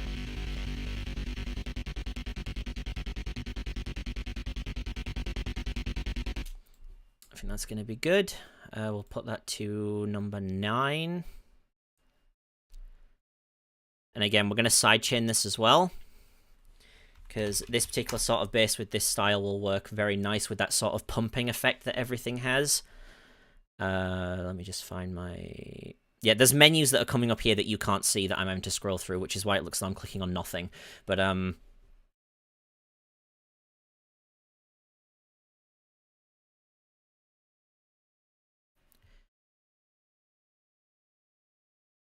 so if we mute everything but the bass...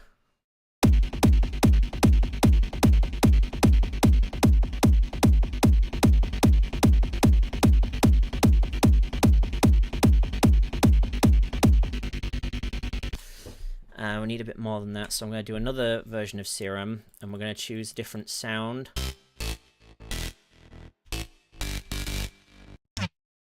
I want something a bit plucky, actually. I'll go into...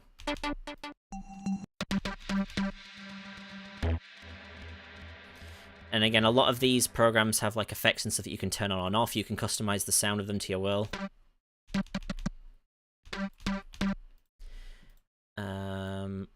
I'm going to copy that. I'm going to put it onto the second thing.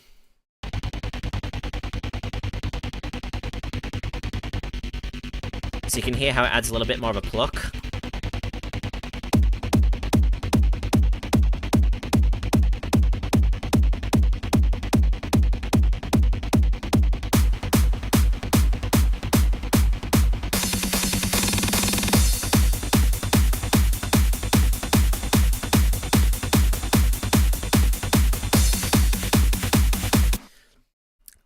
Good starting point. I think the bass needs a second one though.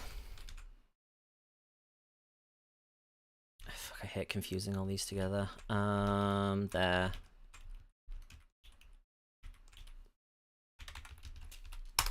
So for bass 2, I'm going to use a different program. I'm going to use... Well, can't use that one. I forgot I had a problem with using that one before, so I'm not using June. I'm going to use instead Harmar. This is one that's built into FL, it's not an external one.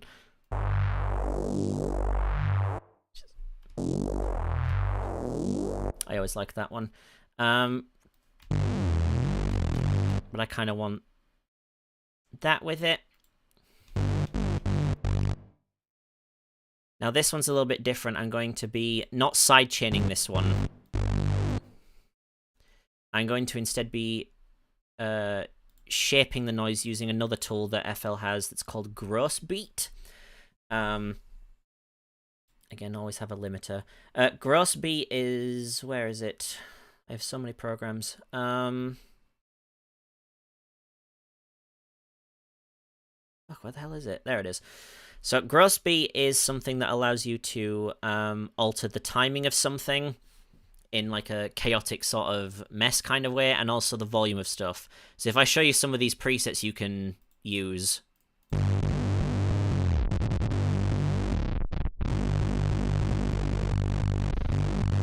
So you can do a lot with this program. What I want to do is that I want it to emulate sidechaining, but I can control how quickly it comes in using this method. So I want this sound to fade in.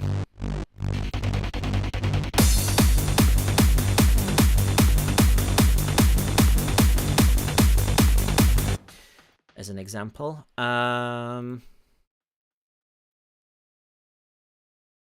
I'll add in some sub bass on there actually as well.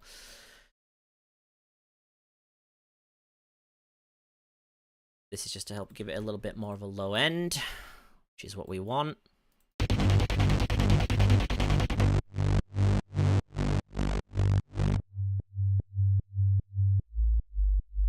Yeah, I want that one. You might be able to like feel that one more than you can see it.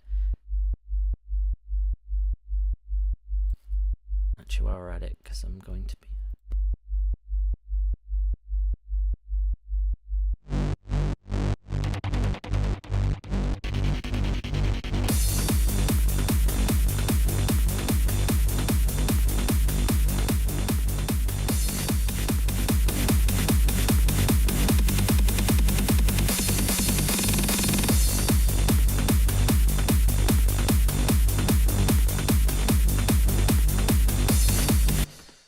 Don't need actually that yet. Bit loud.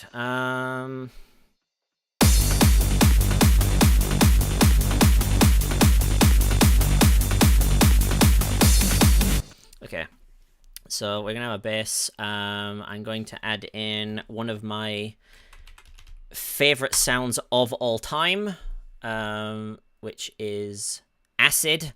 If anyone's ever heard anything like the club theme that's in the Blade film, that's what this sound is, and it's really, really good, and I like it a lot. I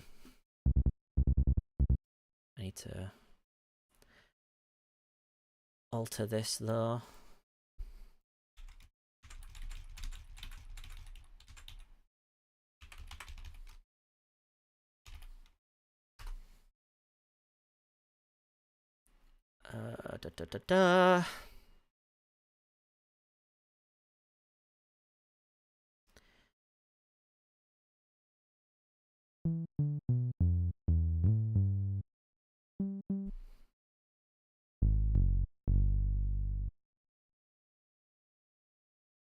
Yeah, acid is really... hang on.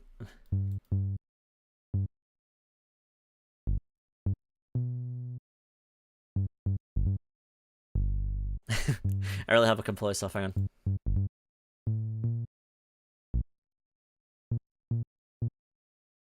Yeah, you'll recognize what I mean when I end up affecting this a little bit harder than I was doing before. So we're gonna put drive and distort all the way up.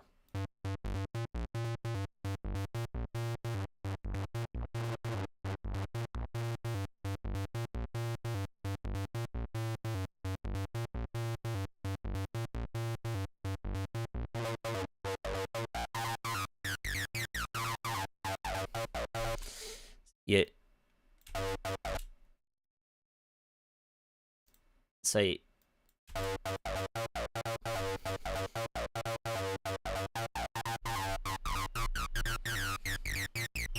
This is one of my favorite noises of all time. It's just really great.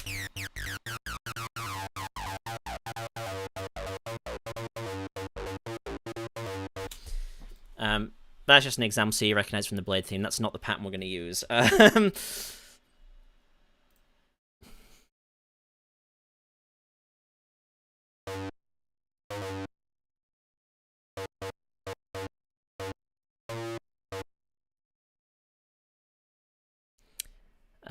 Let's have a look.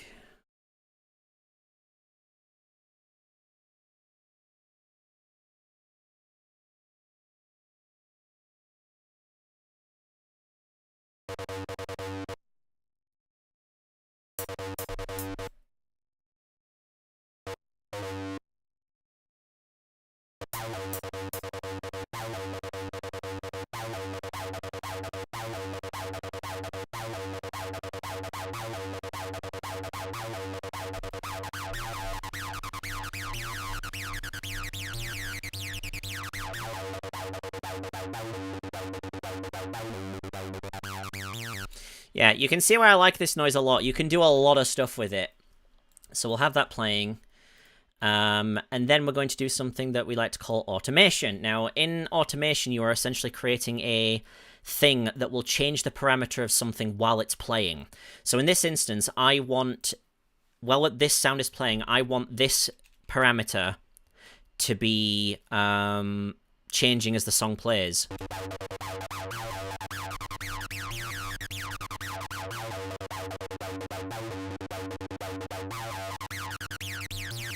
So for that, I need to go into my generators. I need to go into the actual acid thing. And here I have every single control on here.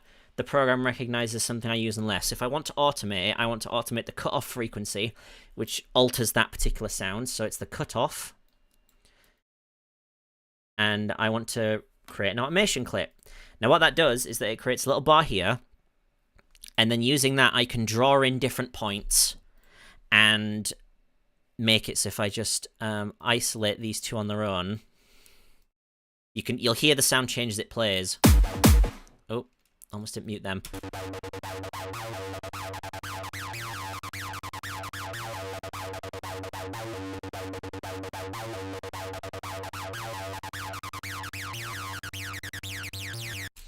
So now if we play all of that together, we end up with something like...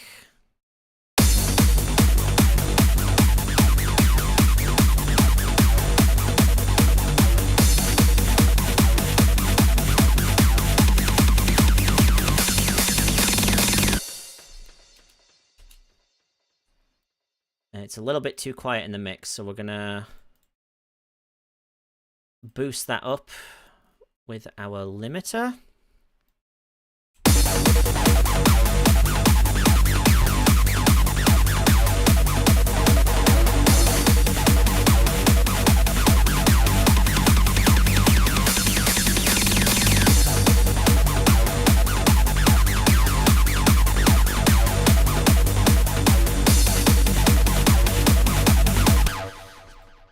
So we're doing quite well. Now what we want, and I've used this before as well, I want to have a offbeat stab. I used this in the Vox one before. I just want a chord stab here. So for that, we're going to go into something very quickly like Nexus. Yes, I know there's a new version available, blah, blah. I want...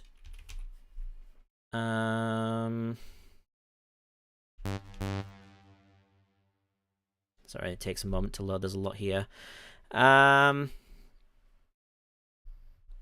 It's frozen. Hang on, please don't crash. Okay.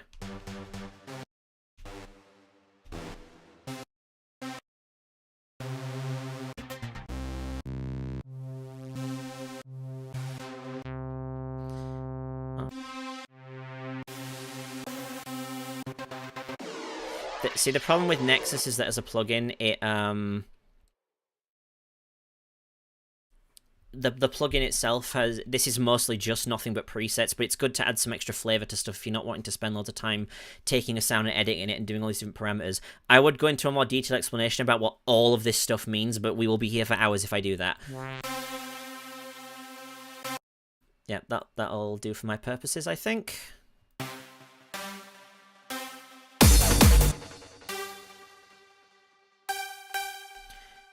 So I just want this to play on the offbeat.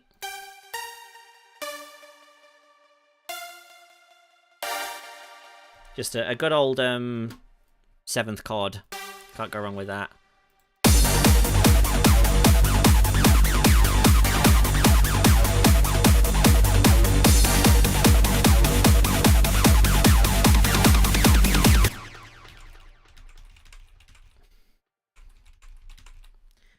We'll do that.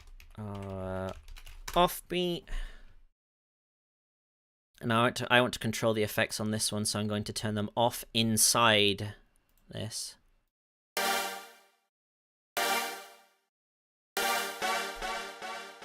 So I want a tape delay on this one.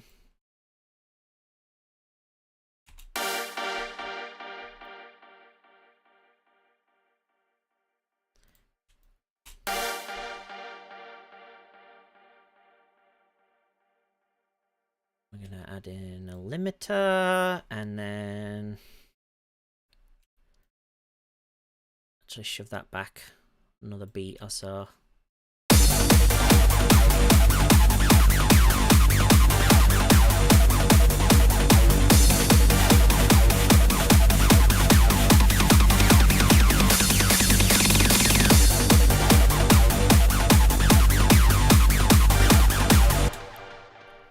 Right, I think that's kind of like a good starting point.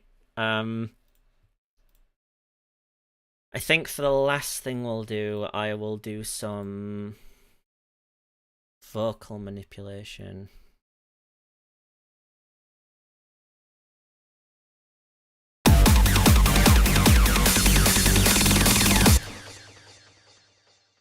Yeah, so you can see I have a lot of aspects of the original song. That's stuff I already processed in the original song, but I've just saved them as they were. So if I alter this here,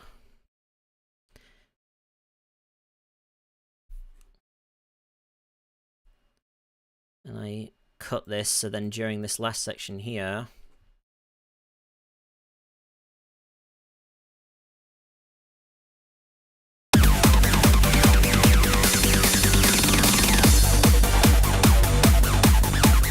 now it's starting to sound a bit like a song.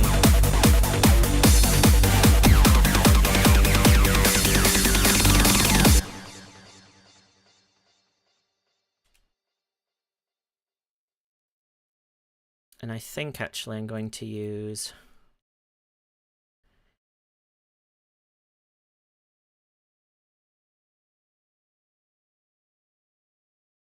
I'm going to do some vocal cutting up here. So this is where I'm going to alter some things, see which I think will sound good.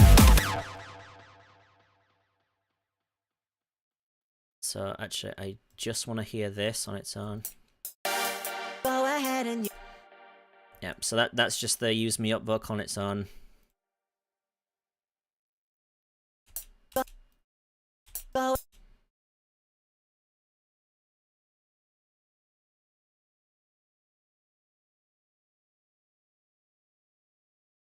Yeah.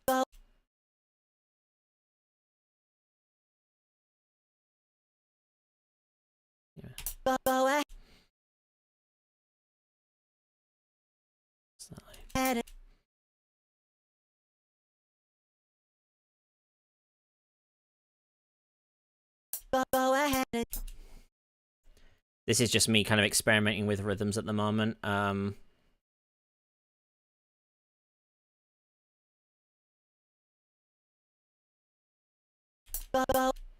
Nope.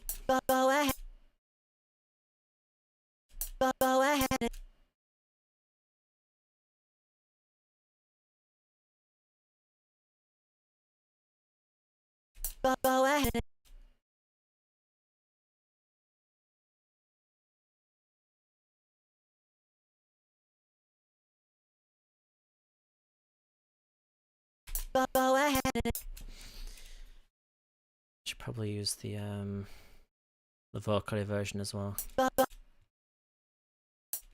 ahead and use me.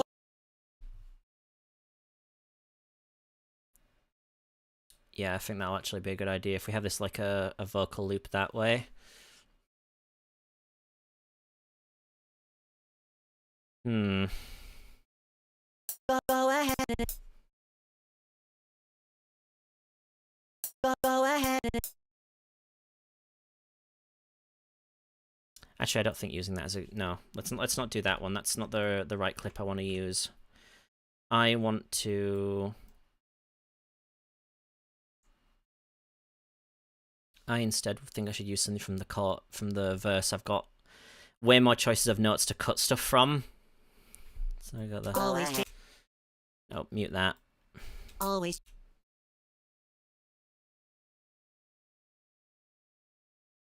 Always. I have an idea of kind of what I want it to sound like. This will require a lot more in-depth editing, and it will require me basically just kind of sitting here and doing stuff in silence for a while. So I don't know if I should do that. If I just turn on what I have though.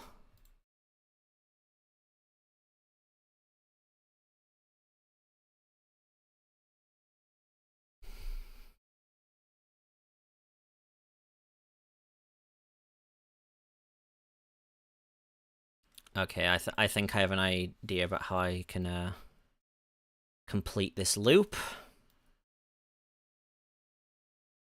It requires me using the vocoded vocals here of... Yeah, that's the thing. If you ever want to add harmonies to stuff, just run it through vocoders. It works quite well.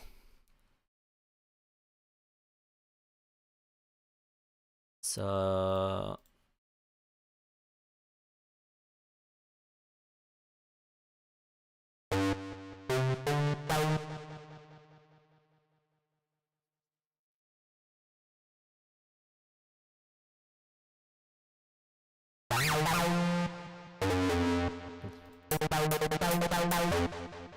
That'll be acid number 2. And then for bass B, let's rename that for ease of use. And then we'll alter this to sort of...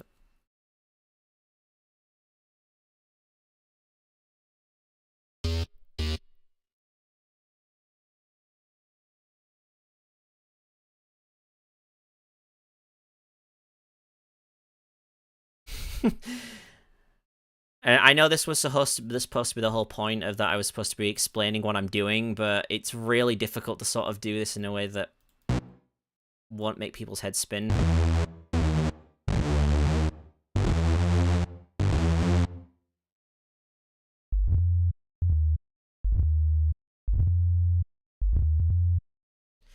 Okay.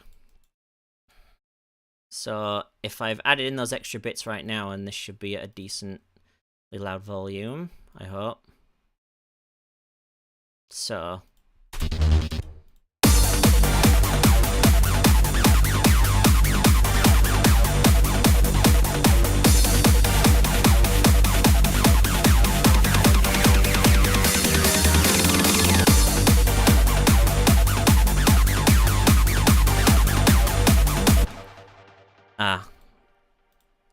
I didn't loop that as cleanly as I thought.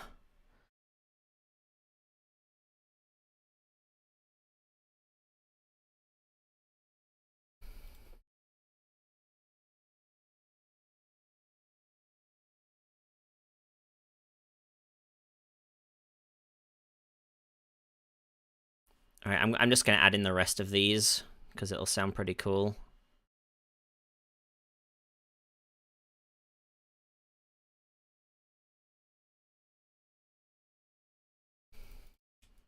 So those are the use me up vocals.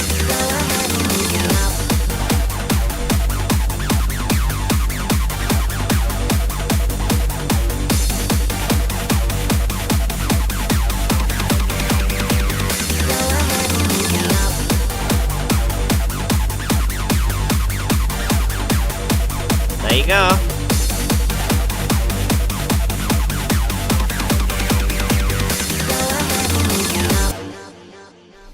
There you go. That's how I would do it. Yeah. Oh, don't play it again. So yeah, that's like an insight into how I would begin a remix, and the general rules behind it. There's a lot more than I can really explain here in detail. I know that wasn't really like a great explanation of everything, but yeah, it's basically a case of you start from the beginning and you build it up, start with your drums, then start adding in basic melodic elements. Once you have these things in place, then you can start thinking about a structure in terms of what happens in the choruses, what happens in everything else. And as long as you stay true to the conventions of the genre, so in this example, I'm sticking true to a particular type of sound, that it ends up sounding pretty good. One thing I think that's quite interesting, just so you have an idea, is like this is what I'll leave the project on before I go back to just answering questions for the last part of this stream. I don't think people realize how much stuff goes into creating some of these chorus lines. So, for example, this is just they use me up raw vocals of everything. This for the chorus is main chorus line, the same thing again, but stereo pitched, not pitched, stereo panned left and right. And then you have your harmonies on your own, and then you also have some vocoders to really fill out the space. Now, I've mentioned before that singing all of this in one go is not really feasible, because I'm not as great a singer as I would like to be. And what I mean by that is that I've basically sung the same part multiple times, and I've taken the best bits out of every single one of those takes and then put them together. It's the very same production technique that a lot of major artists will use in the studio. They'll do the same take of a song about 4 different times, and then the producer will take all the best bits of all of those takes and then stitch them together. It's just because on some takes you'll do a bit that's really good and then it won't be as strong as you did on a previous one, and that's what makes studio versions of a song sound so good. So as an example, on some of the harmonies here, which you can kind of hear in the final song, but they do get buried a little bit in the rest of the instrumentation. You'll always wanna cross that line, so get your money and your buddies and a drink or 3. There's like, 4 different harmonies going on there. If I actually move it down to the original speed that the song was in, you can hear it a bit clearer. Always wanna cross that line, so get your money and your buddies and a drink or 3. Obviously this is raw without being mixed and everything, but that's just an example of the stuff that goes into making the vocal arrangements that what I do, especially for the choruses, which can be quite the feat, I must say. But yeah, I may come back to this and make it like an actual song later. I'm just going to save it as now, and we'll just go back to doing questions for the last, I don't know, maybe another half an hour or so, something like that, because it's past midnight where I'm sat. But a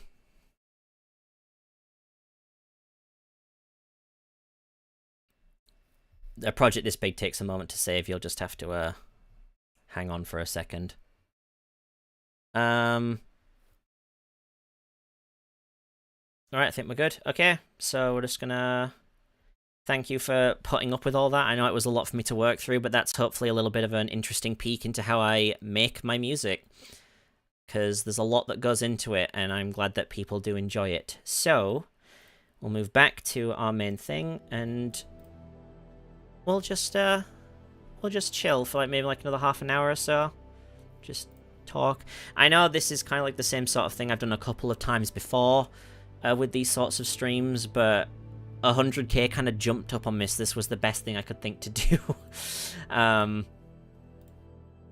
But I'm glad that you allow me to indulge that and talk a little bit about it, because it's a very in-depth process, and I'm glad that people appreciate it.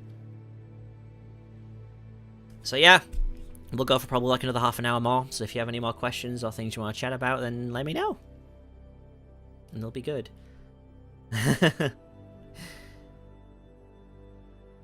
Well, I'm glad people enjoyed it. That wasn't the best explanation I could have given, because there's a lot of technical things I was just skipping over and doing without explaining what I was doing. But that just shows you how I work, at least from a music perspective. Max Tops, it's a mixture of both of those. I not only have sound libraries that allow me for sound effects, so these are things that I realistically can't record on my own, so this would be the sounds of things like machinery and certain spaces, and also a certain library of certain clothes and stuff. But some of the sounds that I use are also things that I've recorded myself, so a lot of the clothing movement sounds you'll hear whenever a character's doing a gesture, that's stuff I've recorded myself from my own clothes. So it's a mixture of both, and sound designers will use a mixture of both as well, because sometimes not everyone has access to a Foley studio. So getting a library where people have recorded it for you, and then you edit it afterwards to make it what you want it to do, is also an option that you can do, and that's what I do at the moment. So I do a mixture of both. Question, will you create more songs for the characters you already voiced, or one song per character? I'd like for the moment to stick with one per character, at least until the actual things that they're in have more to them. I think it works better that way because, you know, there's only so much you can talk about with characters that, you know, haven't really been released in an official format yet.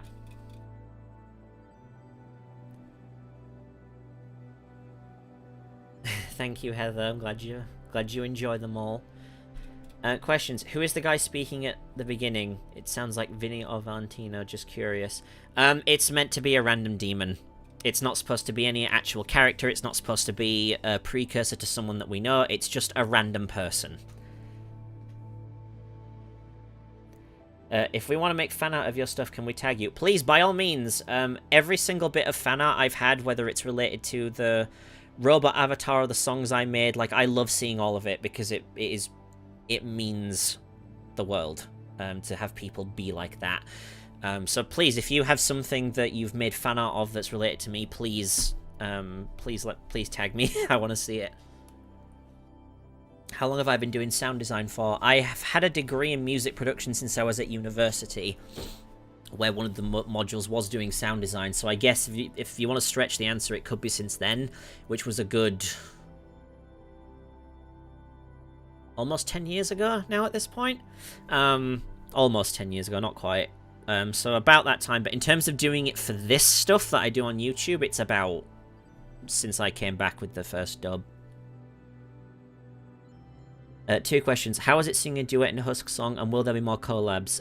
Yeah, working with Riot was a treat on the Husk song. I'm working with them on something else, which is going to be really fun. I think you're going to like this one a lot, because we've got some very special things planned for that. If anyone else that, like, if there's a way to do a duet with someone, I would love to do that, and I'd happily work with a lot of people. And especially in regards to with the other fandom music, like the Sonic stuff, there's something I'm working on with that, which might end up being a duet. It probably will be, so I'm looking forward to that. When are you going to put the Husk song to Spotify? And can you do the same one to the Lucifer one?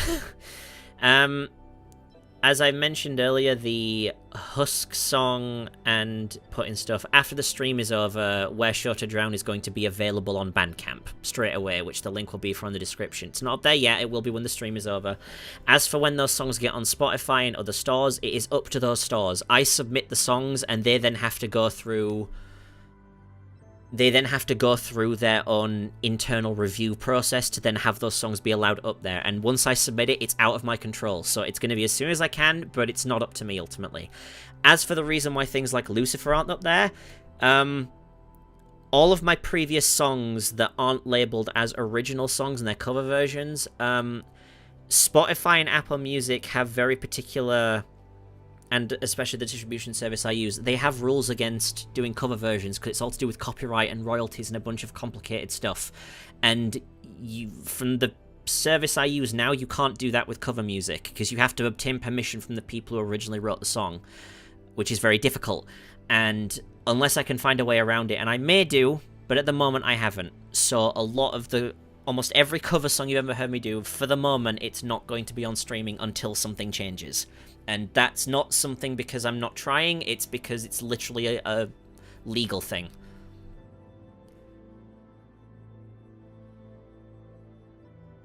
Would you be interested in doing music for OCs?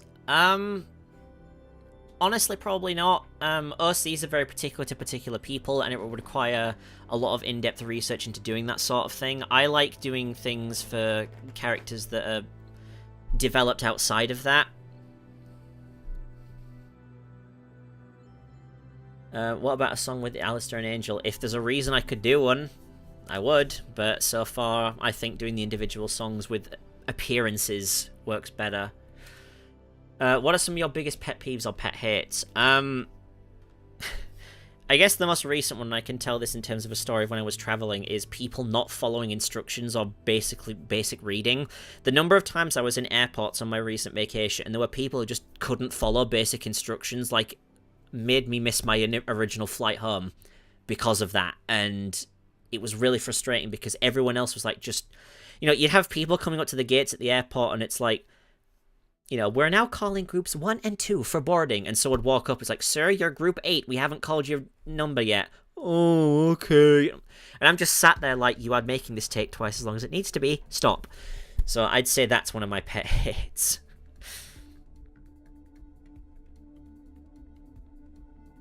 that's kind of you to do, Jack.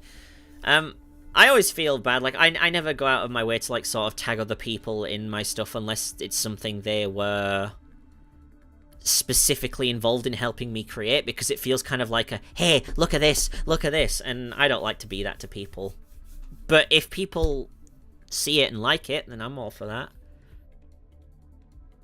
that. Will there be a DVD comic soon? If there's another one to dub. It's very rare to find, like, actual comics for DBD as a universe that would work well for that. Can you make some more songs about Lucifer? I'd like to. I just need a good enough idea to do so. Have you auditioned for Replacement Angel yet? It's not a case of yet, is that I can't. Whatever process they're doing for recasting him is... It's to do with unions, and it's obviously doing it to people who have more experience than me. As much as I am very appreciative of the following here that I have, I am not a professional voice actor. I've only had roles in fan projects and small games and things like that. I'm not a professional enough to be considered for that, even if I did and could. So no. Are you going to do more Hell of a Boss songs or dubs? If I have a good enough idea for one, yes, but Hell of A's tricky for me because whenever I make songs, I like it to be me making the song as best I can if it's a particular character, like if it's a male character, whatever. And a lot of Hell of A's voices are very distinct and very challenging. Stolas was fairly simple because it's basically just snooty English, but apart from that, it's like, you know, trying to do a Moxie song, I can't do that. Trying to do a Blitzo song, I can't do that. So, you know.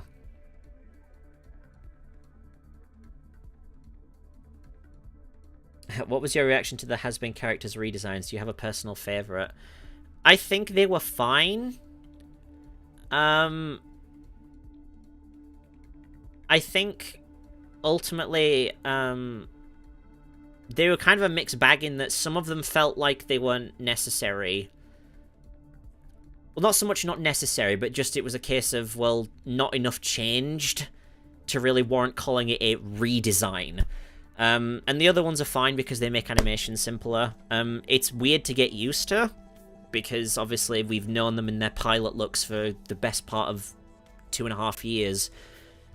I've gotten used to them, and it's fine, because nothing drastically changed about them. It's just that some of them were a case of, you know, not enough was changed to warrant the hype around it, I think. Many people think VAG is going to be next to get a redesign. What changes do you think will be made or want to see? I want them to make her moth relation more obvious, because right now Vaggie just looks like just a normal person, and yet she's supposed to be, supposedly, and again, this all might be retconned by the time it's all finished, she's supposed to be some sort of moth demon, and she's supposed to have these relations to things, but you don't see that in her design. I would like them to emphasize that more.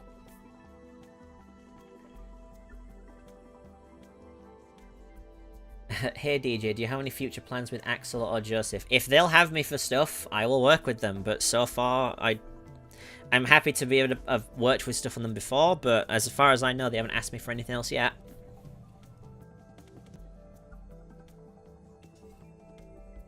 It's Valentino singing an Yzma song. It is no concern of mine whether your family has... What was it again?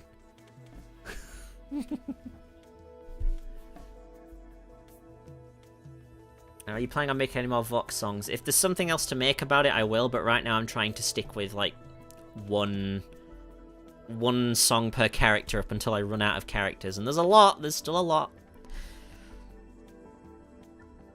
Who's your favourite voice character to voice act and sing as? Singing as Vox was fun because it was basically just me. Like, I don't have to do much for my interpretation of Vox. It's just me speaking in an American accent. Angel was obviously fun because it's Angel. I don't know, I like voicing a lot of people. I just kind of want to expand and do a little bit more in future. How did you come up with the idea of adding that effect to Val's voice? It was a happy accident. I have said that in a previous stream, actually. The effect that I use on Val is something that you mainly use when you're wanting to time stretch percussion instruments, because it's a very one-note sound. If you do it to the a voice at the rate that I did it to Valentino, you end up with that buzzing effect as an audio artifact that you don't usually want, but it sounded perfect for his bug connection as a moth, so I just went with it. You can actually hear, in Mass Effect, the character of Thane has the exact same effect on his voice, but just done more extremely. So, the thing about sound design is that you do things you normally wouldn't do to something and see what works, and sometimes it can work very, very well.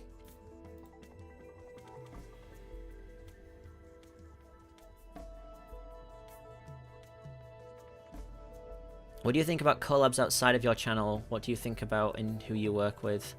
Well, I haven't really done a lot of collabs outside of my channel. In terms of working on the projects where I'm working with a team of people, then it's a very big collaborative process, but because I'm working in the sound department, I'm usually one of the people who works on that sort of thing last, especially when it comes to a team effort where they're all doing artwork and things like that. So, yeah. Just a heads up, I am probably not doing actual voice requests at the moment. I appreciate people do like me saying all this and wanting me to say things, but I've done a lot of talking. I've been going for like 2.25 hours now, so I'm trying to not lose my voice. So, sorry, if it was earlier in the stream, I probably would have been able to, but I'll have to pass for now, but thank you for your interest either way.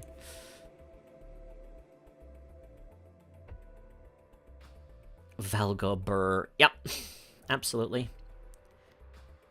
Where's your accent from? It's really nice. It is from the north of England, specifically from the county of West Yorkshire.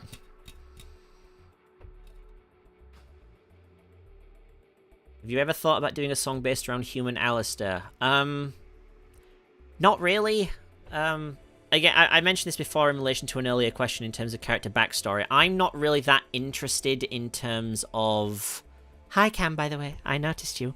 I'm not really interested in terms of the characters before they became demons, honestly. Like, it's good to flesh them out a little bit and have some more detail and stuff, but I'm more interested in what they are now and what they're going to do, so...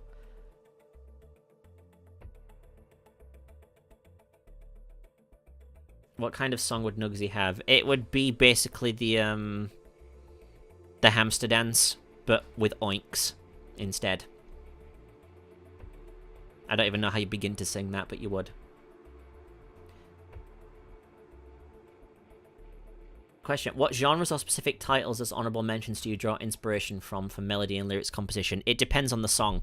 If I'm making a song, as I mentioned in the previous tutorial, when I'm making a particular genre of music, then I take inspiration from people who make that genre of music. So for Husk, I was taking a lot of inspiration from bluegrass groups and old rock songs. You know, there's a lot of bands that do that sort of really slow, bluesy music that gives you inspiration in terms of the sort of instruments you're going to use, how to structure it. The main vocal hook in that song is actually really heavily inspired by those groups.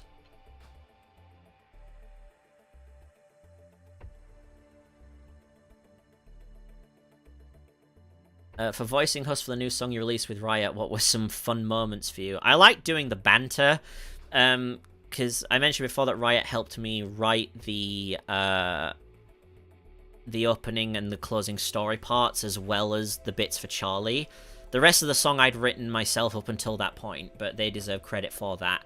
And I really liked the bit where we came up with this idea where Charlie was like, you know, what brought you to us? And he just responds with, Alistair. It was just that sort of really blunt, straight to the point stuff that I thought was great. So I like doing that. Have you thought about doing sound design for things like demo reels? I have. I've done that for a few people now as stuff outside of my channel. So I've done that before. Yes. Also, yes, of course, I had to use Heartaches for that. It was too perfect.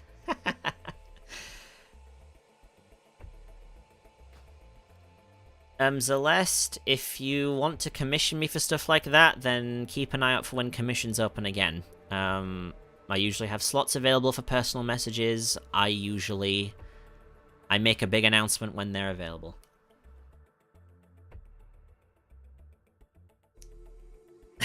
Alistair. I don't. God, I shouldn't be doing this.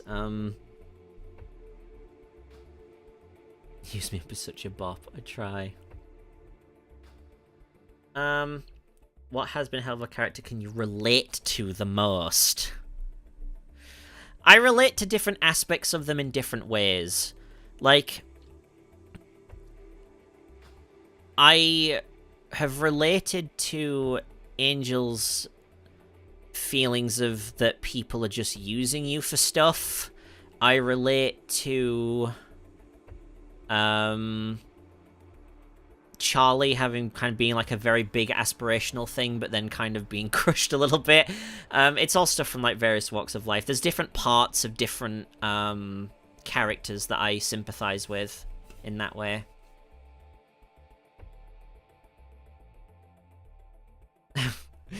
I love your accent. You know, it's funny, the number of times when I've been in the States and people have said that, because America in particular just seems to love the English. Oh my god, I love your accent. Where are y'all from? Actually, here's a good story for you. Many years ago on a family holiday, I was with this. I must have been like in my mid-teens for this, and we'd gone to a restaurant while we were visiting the US on this holiday, and you know, the waitress did the usual sort of thing that they do, where they spoke to us and we spoke back, and she was like, "Oh my god, I love your accent. Where are you from?" And we said we were from the north of England and whatnot, and she was like, "Oh yeah, I realised that, because your accent, you sounded different." And my dad at the time tried to joke with her and say, "Oh, we don't have the accent you do, because from our perspective she did."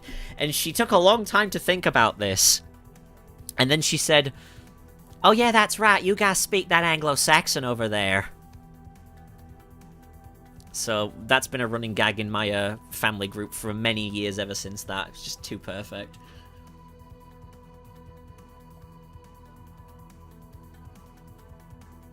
Hi, do you plan making songs for the titles Castlevania perhaps? I am wanting to do more songs in other universes, yes, and I will be doing.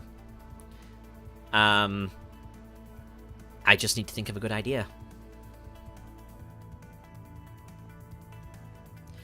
I was going to ask, who's the one character do you think that has an awesome outfit? Asmodeus do be looking pretty stylish. Gonna say that. Bogies! I sound like a Scot. Yeah, I am quite north of England, but I'm not up in Scotland. So I'm not quite there.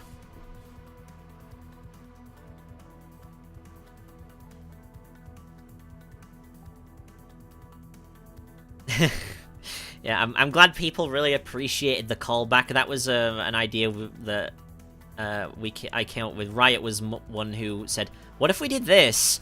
And we tried it, and it worked really well. So I'm glad people noticed that, because it's funny. I've been adding in like little bits of lyrics that connect the songs together. Like in Valentino's song and in Alistair's song, I have the line until we hear that bell, which is specifically a reference to the Extermination Day. People picked up on that and stuff. I like throwing in little bits like that, and there are some more that I have planned.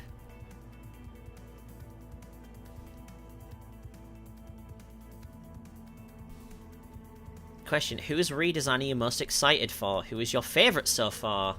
I guess Angels is probably my favorite, just because most of it seems to be most functional to make his animation easier. The only thing I don't like is that I don't like the fact the gloves are a different color to each other. I know the reason they've done it is so that they can keep track of his arms while they're animating easier because they're different colors, but I think if they were all a pink color, I would like that. Otherwise, it's fine. It's just easing up animation things. What has-been character would you like to meet IRL? What would you say to him? Probably Vox. And probably say, hey, I made people feel really sorry for you. Can you give me really fast internet all the time forever? And he'd better say yes, because he already crashed my computer once.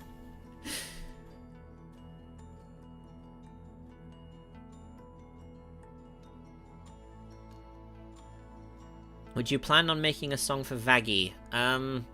If there's a way I can do so, and I can have someone who can sing as her. Paranoid, are you really from Leeds? How chill is Leeds compared to London? I live on, like, the outskirts of Leeds. It's just like any other big city. I don't really see a difference apart from London's got more of it. Question, do you have a favourite song cover that you've done? I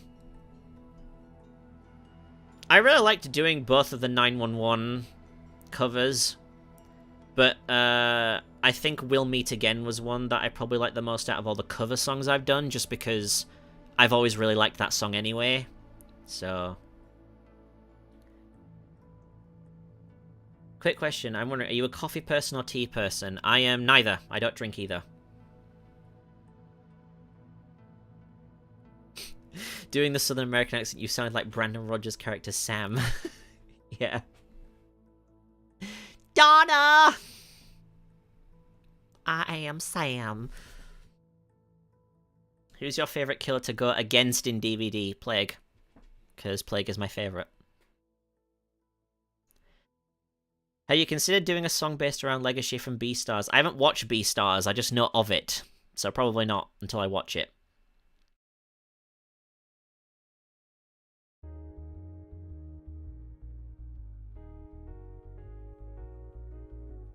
Question, who's your favourite character in Has-Been specifically? I mean, when it first started, it used to be Angel. I think that was everyone's. But I like the potential Vox has a lot. I like, ever since he had his comic, I like Alistair a lot more than I initially did. I like all of them. I only have ones that I prefer over others more than anything else. I don't really have a favourite anymore.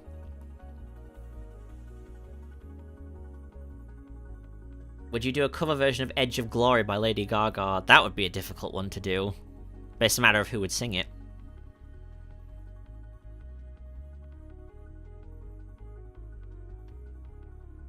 Do you have an Instagram account? No, I do not. The only accounts I have are things that you can see in the description of this video. I don't have Instagram, I don't have TikTok, I don't have anything else like that because I've got no need to. Do you like playing games that are considered difficult like Dark Souls or Hollow Knight? It depends on the game. I really like Sekiro. I really liked Elden Ring. I liked Hollow Knight a lot. But then there are some other games where that's the point of them, and they don't strike me as fun. Or as fun as those. Question, what are some hobbies of yours aside from making music? I've been collecting... or I've been getting into building model kits lately, and not like of objects, but like of like figurines. People who know me from things I like on Twitter or anything else, they'll know I really like Kamen Rider. So while I was on a trip and while I've been organizing things, I have Kamen Rider figures, I have figurines of the Alien and Spawn and Bayonetta. I have models of aircraft because I'm a big aviation nerd as well. Apart from that, all I kind of really do is just kind of like the sound and game stuff. So... What was your inspiration for Valentino's voice?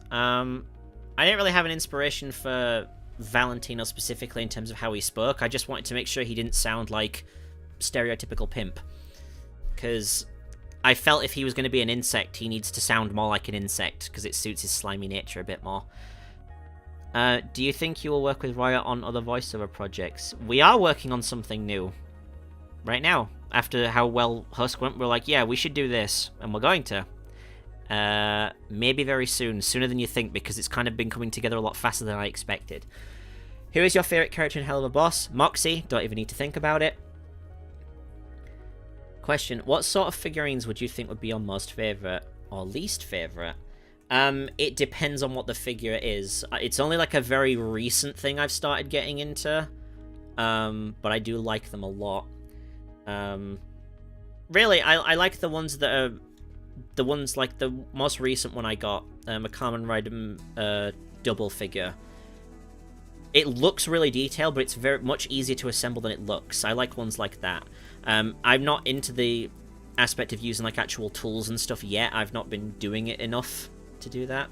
But am I going to make a song for Huggy Wuggy? You know, I have been... The more I've seen of Poppy Playtime and the more that people seem to... They're having the same attitude towards it that that Bendy had, where there's a lot of potential for what it is, but we're not seeing all of it yet, so we don't know. Huggy Wuggy's like a good monster, but there's not really much you can make a song from him about, I don't think. At least not at this stage in the game's lifetime. Do you modify your voice as Valentino, or is it like your morning voice, your voice Husk? Valentino is basically me just trying to go as low as I possibly can naturally, and then the buzzing effect kind of does the rest of the work for me. But otherwise, I don't alter it beyond that.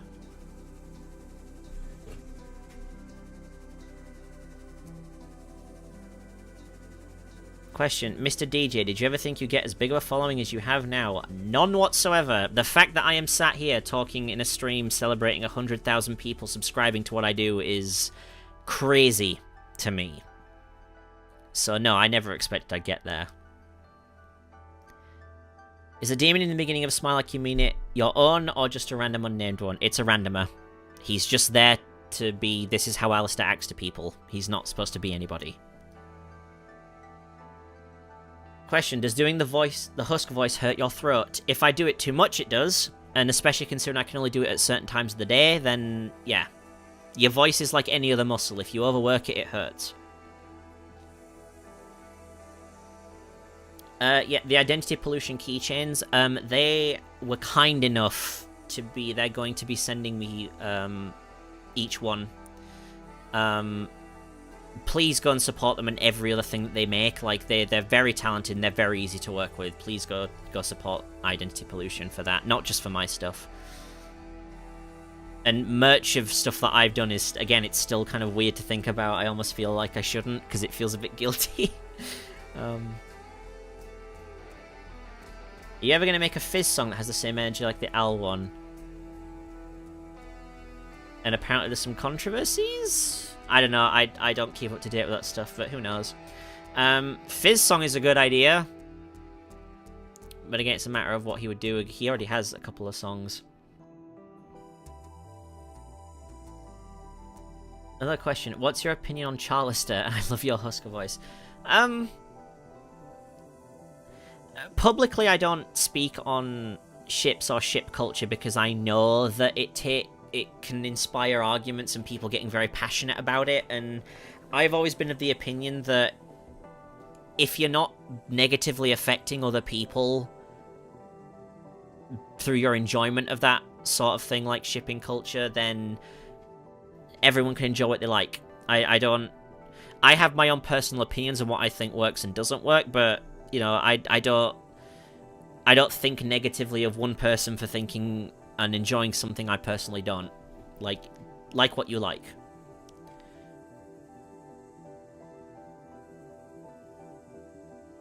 Question, why do you do more Has-Been songs than Hell of a Boss songs? Mostly just because Has-Been has been around for longer, and with the comics and stuff, they've done a bit more in-depth exploration. And also, as I mentioned before, a lot of the male characters in Helluva, besides ones like Stolas and Fizz, I can't really do.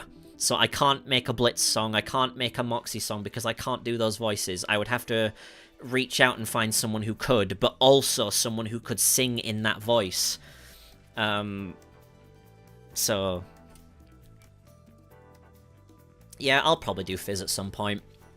Fizz would be fun. I shouldn't have done that. Have you ever tried to do Asmodeus' voice? I've never tried. I imagine he would be a similar thing to Husk, in that I can only do it at a certain time of day, because it's a very low range voice. And I struggle with low range.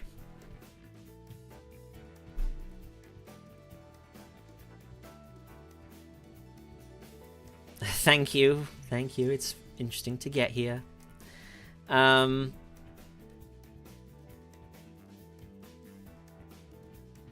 Now you've hit 100k subs, what are you going to do? Well, I'm doing this to celebrate, but I'm just going to carry on as normal.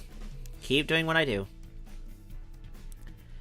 Do you plan to do individual songs for, like, Nifty, Velvet, and Vaggy? I do want to do songs for the rest of the cast. It's just, as I said with the Hell of a songs, because I can't do female voices, then I need to work with people who are not only good singers, but they also can do the voices properly. And that's difficult. And I know that it's not something that everyone is capable of, or that it's easy for them because of time differences and all this other stuff. You know what? Screw it. We'll go for another half an hour. I'm liking this too much. Just when I say we're going to come to end, no, we'll just keep going for a bit longer. It's the 100k. Why not? Just... Well, we're enjoying ourselves. Will you make plushies of your OC character and sell them? I did see the plushie that Sheepy made, and it was the cutest thing, and I wish I could have stuff like that. It would be cute, but I'm not currently looking at making merch myself, because, I mean, at the end of the day, I have become notable for making content based on something else. I would feel kind of, like, the people who've done merch for me based on those fanworks and stuff, they're the sweetest people, and they're so good, and they're so nice for having done that, but, you know, it's something that if I was reaching out, it would feel too big an ego for me, like, buy my stuff. I don't know. That's just how I see myself. What made you start doing covers and original songs for Has-Been? I just wanted to try something. I'm pretty sure that the first cover I did was like a 20,000 sub special, the Do What You Want cover. And I thought, well, I need to do something special for it. I can't just do like a voice thing. And so I did that. And then people really liked it, and I was like, okay. Because I was a musician before I started doing the sound design stuff, so I thought, well, I might as well just keep going and doing that and trying to do more of it. Oh, I'm sorry, Tamara. He's gone to the great beyond. I'm glad you think so, Kaylin. People really like the interpretation of Valentino, even though I'm certain he's not going to sound like that in the full show. I just want to do something different.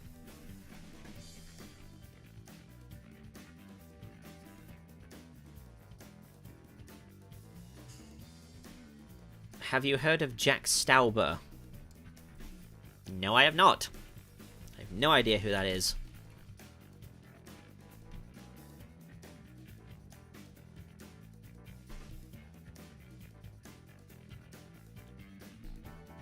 Do you drink tea with honey? I'm not a tea drinker, unfortunately. I just usually have water. And I don't usually talk for this long at once. I usually do have breaks. Like, talking for this long consistently for a while is not something I do very often.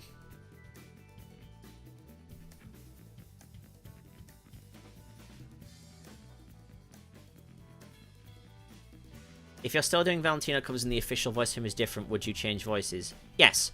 I want to try and stay as accurate to the original source material as best I can, so if he ends up sounding differently, then I will adapt as best I can to what he sounds like. It might mean that if I can't imitate it to a level I'm satisfied with, then I just don't do it anymore. And that kind of sucks, but I would rather make material that is true to the original intent rather than just do stuff my way. Do I accept commissions for songs? Recently I did. I've been thinking of doing it if it's a cover song.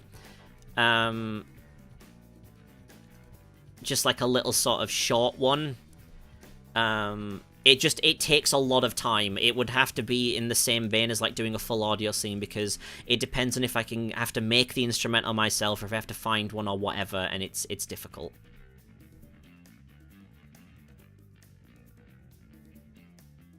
Have you heard of the Devil May Cry games? I have! I just think the Bayonetta series is better. But they're fun. Are you interested in getting more artists to help with visual still frames? I will work with anyone who will happily work with me. Like, I've worked with so many really talented people to make art for all of the, like, the fan art you're seeing on screen right now. Again, as I mentioned at the beginning of the stream, please go and support everyone who is scrolling along the bottom right now for making all these pieces. But people who've also helped me out with the actual artwork for the song titles and everything, like, they've all been so easy to work with, and they've done such an amazing job. Ninja's one of them, I see you there. I'm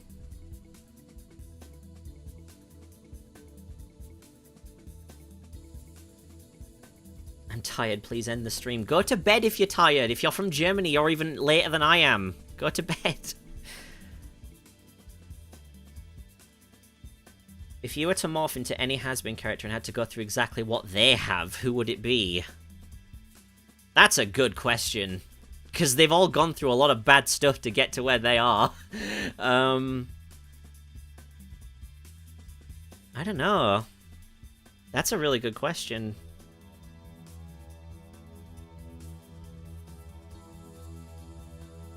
I mean, I guess the cop-out answer would probably be Husk, because his backstory has been changed and retconned and altered so much that we don't really know, so he could have just kind of been like, I was a bit rude, and I got sent down here. So...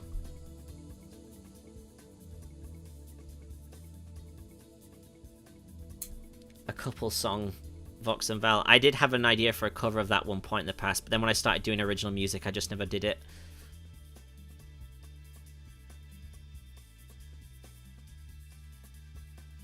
Question. Vivzipop says she's thinking of Weird Al Yankovic for Lucifer. Your thoughts? If he can act it well... To me, personally, whenever it comes to the voices, who the voice actor is... Like, it could be literally anyone. As long as they can act the material properly, and they can do the actual intent behind the character well, because the whole point of voice acting is to be able to act, then I would have no problem with that.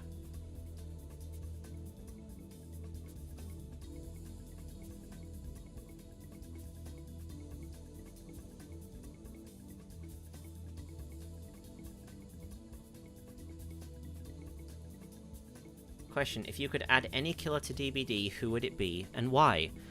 I mean, we kind of have, like, really good ones already. Like, I already have Plague, Spirit, Nurse, and Artist. And, Sadako. I'm kind of fine with what's in there. If anything else they add now at this point is a bonus.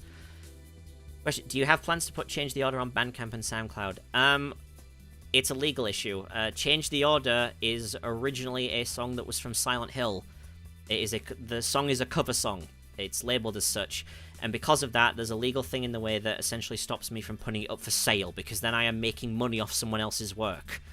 Even if I've made the instrumental from scratch and I've sung it all myself, it's still something I haven't written. Bandcamp and all the streaming services have rules against stuff like that unless you get permission from the original copyright owners. So, unfortunately, unless I can find a way to get around that, there are no cover songs I've made will be going to those services, as of right now. And that's not something I can really help, because it's the law.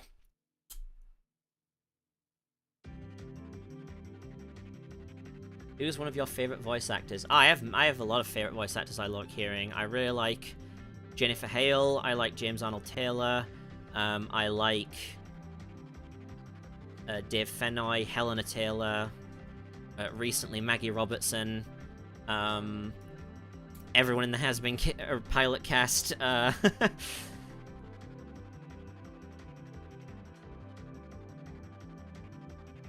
Alistair for DVD. No one would run away from him. They'd all just run and go, oh my god, it's him.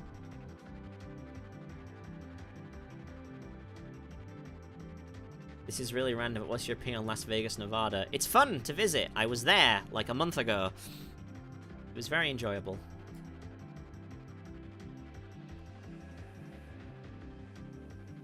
If you're open to artists working with you, would you normally reach out before or after a song has been constructed? Usually after. I like having an idea of what the song sounds like and what it's about before I then approach someone to say, can you make art for it? Because I need to tell them information of, this is the intent of the song, this is the main themes of the song, and I need art that will support that. Thank you, J-Rox, thank you for being here.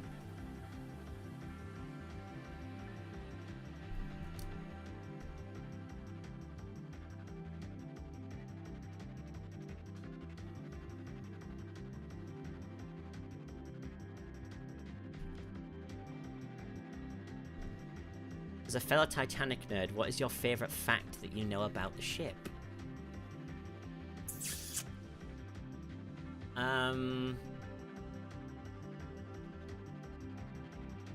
I like the, how do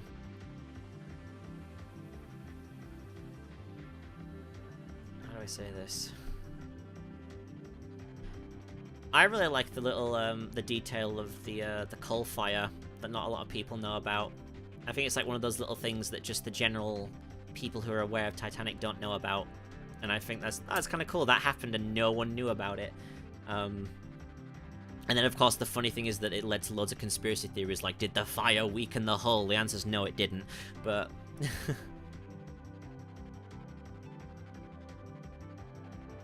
What kind of relationship do you see Valvox having with Velvet? I think she's just going to be like that unruly friend. More than anything. What do you look for in an artist? I mean, I'm not an artist myself, so I can't really speak of specifics to do with anything. I just know if they can do the character that the song is based on very well, or I can see them do a wide range of different ideas and stuff and do it properly, then I will like their work. And it doesn't really matter what they're drawing. You know, there's a lot of artists I follow that draw a very specific niche subject, such as they draw only robot characters, or they draw fantasy artwork, or anything else like that. And it's just, if they're very good at what they do, then I will like what it is. Like, there's not like a specific quality where it's like, ah yes, because you do this specific thing, I like that.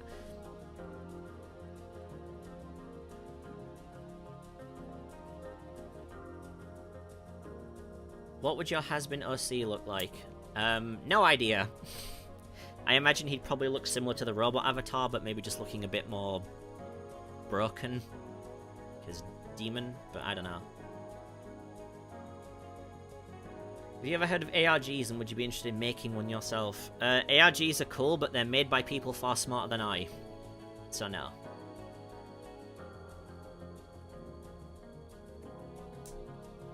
Do you think Lucifer will be a villain in the series? Well, I mean, he's Lucifer, so I don't think he's going to be a force for good. At all. I think, if anything, he's probably just going to be like the foil to Charlie's, basically saying, you can't do this, Charlotte, I've told you. I don't think he's going to be a bad guy, though.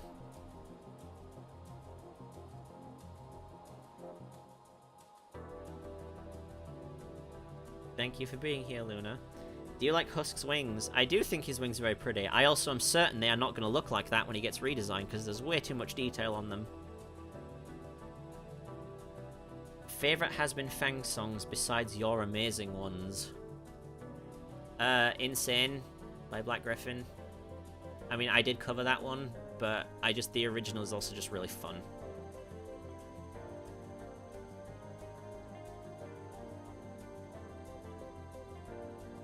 What is your ideal and preferable song tempo? It depends on the character and the intent of the song.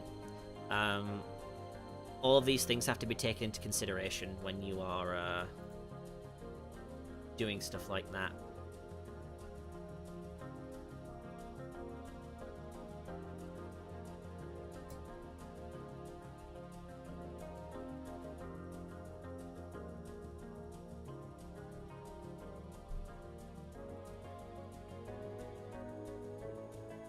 The equal opportunity killer, yours truly. Favorite music genre? Just because I grew up with it and dabbled in it most, anything in hard dance.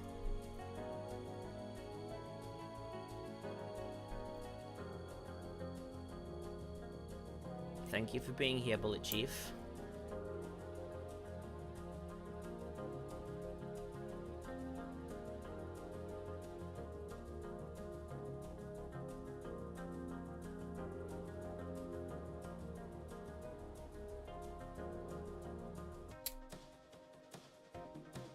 What idea was in your mind when you decided to make the song Use Me Up? I think it was just a case of that I wanted a song that would re-establish that Angel isn't a helpless victim. He is a victim, but I noticed over a while that people were kind of forgetting the fact that he can take care of himself in a lot of ways, and Use Me Up was intended to be a sort of case of, look, you can mess around me and do all this other stuff, like, yeah, use me up until there's nothing left, but I'm not going to... You better do that, otherwise I'm just going to keep going. That was the whole point. And, Meg's brilliant artwork showed that brilliantly, where he's just kind of, like, beckoning someone. He's like, you want to try it as well? Which was good.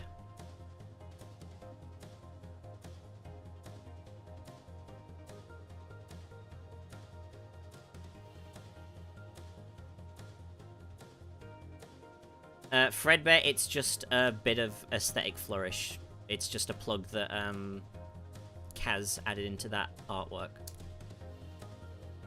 What effects do you personally use to process vocals and sounds? Depends on the voice. Most of the voices that I do that aren't effects heavy, so anyone that isn't like Alistair and Vox, it's just basic vocal cleanup to make it sound clear. That's basic EQ and compression and just tinkering with it until it sounds nice. For individual characters, it depends on the character. Sometimes it requires a lot, sometimes it doesn't.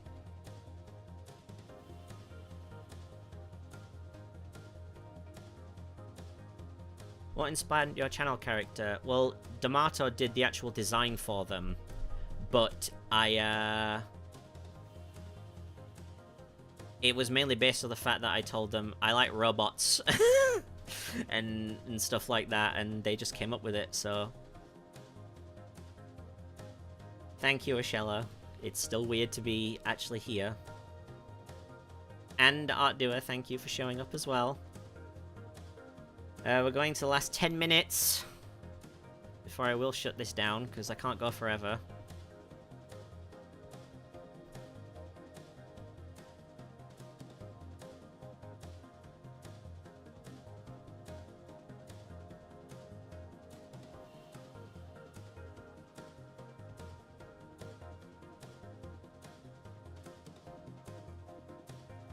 Might be a stupid question, but do you record the song lines one after another rather than continuously?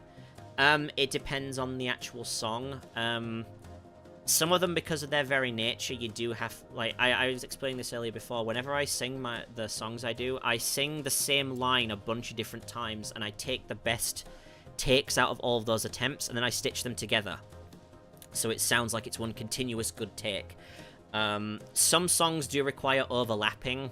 Use Me Up had a fair amount of that, but because of its nature as an electronic song, it's usually people don't really notice it. For things like Smile Like You Mean It, it's usually done in like one big go. It depends on the song.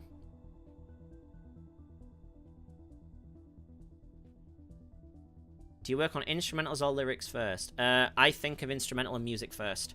I think of the general sound I want to be associated with that character and see how it works, and from that it then gives me reference for how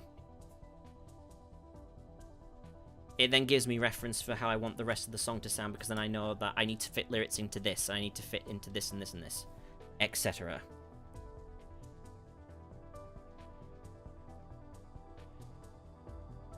What inspired you to make Smile Like You Mean It? I just wanted to make an Alistair song, and I wanted to make it bombastic, and I wanted to make it silly, and just accurate. When will West Show to Drown appear on digital platforms? Given the lateness, I probably won't be able to do this tonight as my original plan was. So, Where Sure to Drown's going to be available on Bandcamp tomorrow. Other digital platforms, it is up to the individual platforms. Once I submit it, it is down to the stores themselves to do an internal review process, and then when they approve it, that's when the songs go live. Once I send it to them, it's out of my control. So it's as soon as I can, but I can't give any TA.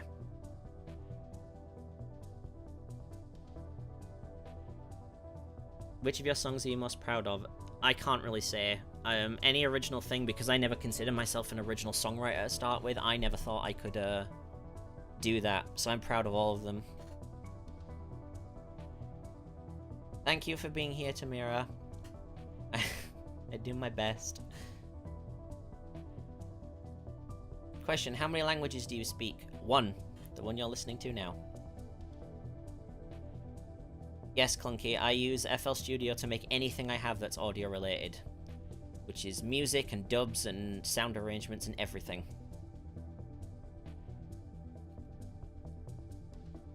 If you reach another subscribe milestone, would you do another celebration live stream or special song or something? One of the two. I know it's not very imaginative of me, but the thing is, because I don't like draw things and anything like that, I can't just sort of like, I can't like do an art piece to say thanks for this many. Live stream being like a very sound-based thing is the best I can do.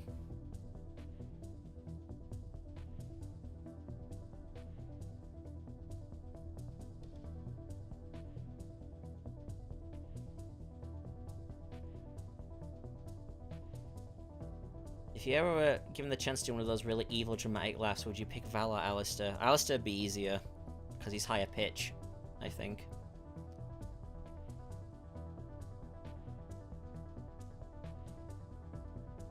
Some guy, I don't know what the music match thing is. It's probably an automated service, so I don't know.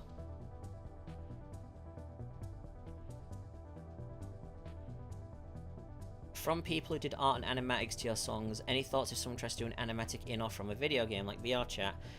Look, if people make something that's inspired by what I make, then what they make ultimately is fine by me. The only thing I don't like are people who do re-uploads. As in, they take what I've done and just put it on their own channel. Or they take something and edit out a bit they don't like and put it on their own channel. Because then that's just taking what I have. But making something else inspired by the song, then it can be anything. I'm cool with that. Thank you, Malibu.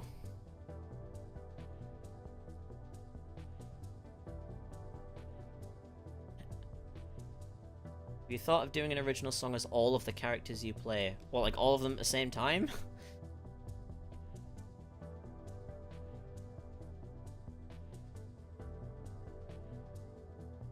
Question, favorite character? Do you mean in Has-Been world or anything?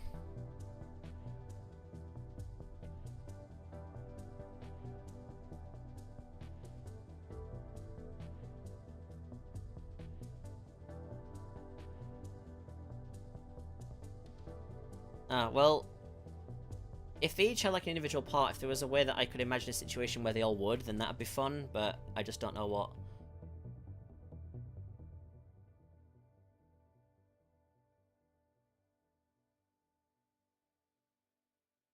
Celebrity crush. I don't really follow celebrity culture, so I don't really have one.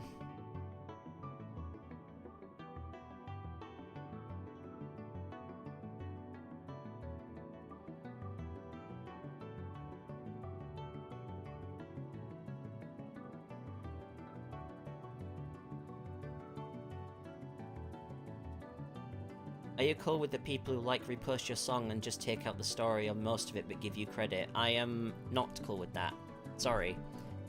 When I put those stories into my music, I make it because I want to keep the songs grounded in Has-Been being a musical. So it means those bits of story are relevant to the song I want.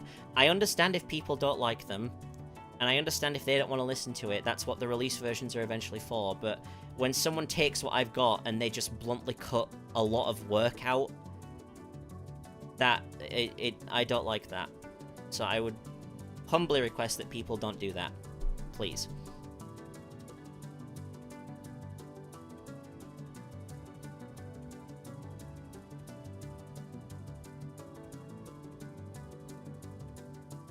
Can you record a rap battle between the hotel crew and the Triple V overlords? Now that would be quite the thing.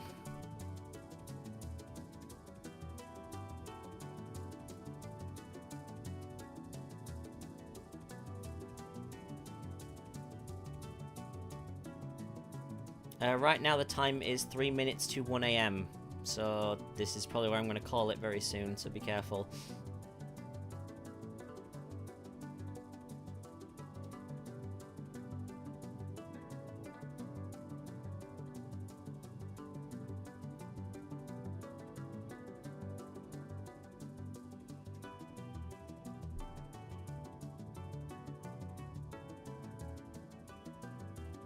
Yeah, that's fine, Lucky Death Cards. As I say, because you're using the song as inspiration to create something new, that's fine. That's just like making fun art of something that you enjoy.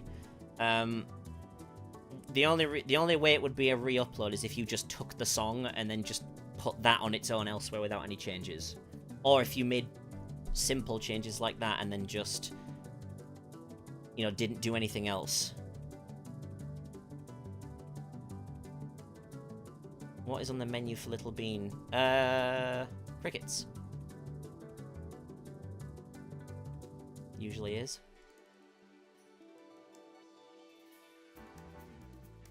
What is your favourite character in the Has-Been world? It's difficult to say. I like a lot of them equally. It used to be Angel, but then the more I've explored the other characters through doing all this for so long, I like a lot of them at the same amount.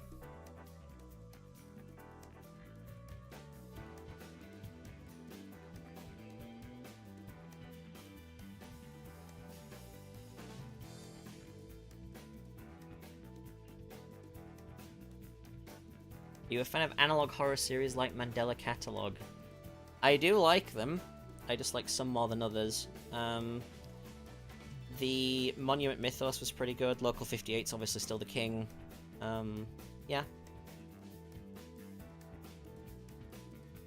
Bean is fine. She's just hiding away because it's very late now. The Backrooms is also actually a very well made one. Like, way... It's like almost TV level style production on that one. It's crazy. Right, ladies and gentlemen, it has now hit 1 AM, so I am going to call it there. Thank you all for being here. Thank you all for getting me to a milestone where I can actually thank you all for 100k subscribers, which is crazy to think about. Thank you for getting me to this point. There is going to be more stuff coming very soon and on the way. I'll make an announcement about when Drown is available on all the platforms as best I can. But thank you all so much for getting me to this point, and thank you all for showing up to this stream. It's always grand. And as I always say whenever I sign off one of these things, or on any message I ever say ever, stay tuned. Bye-bye!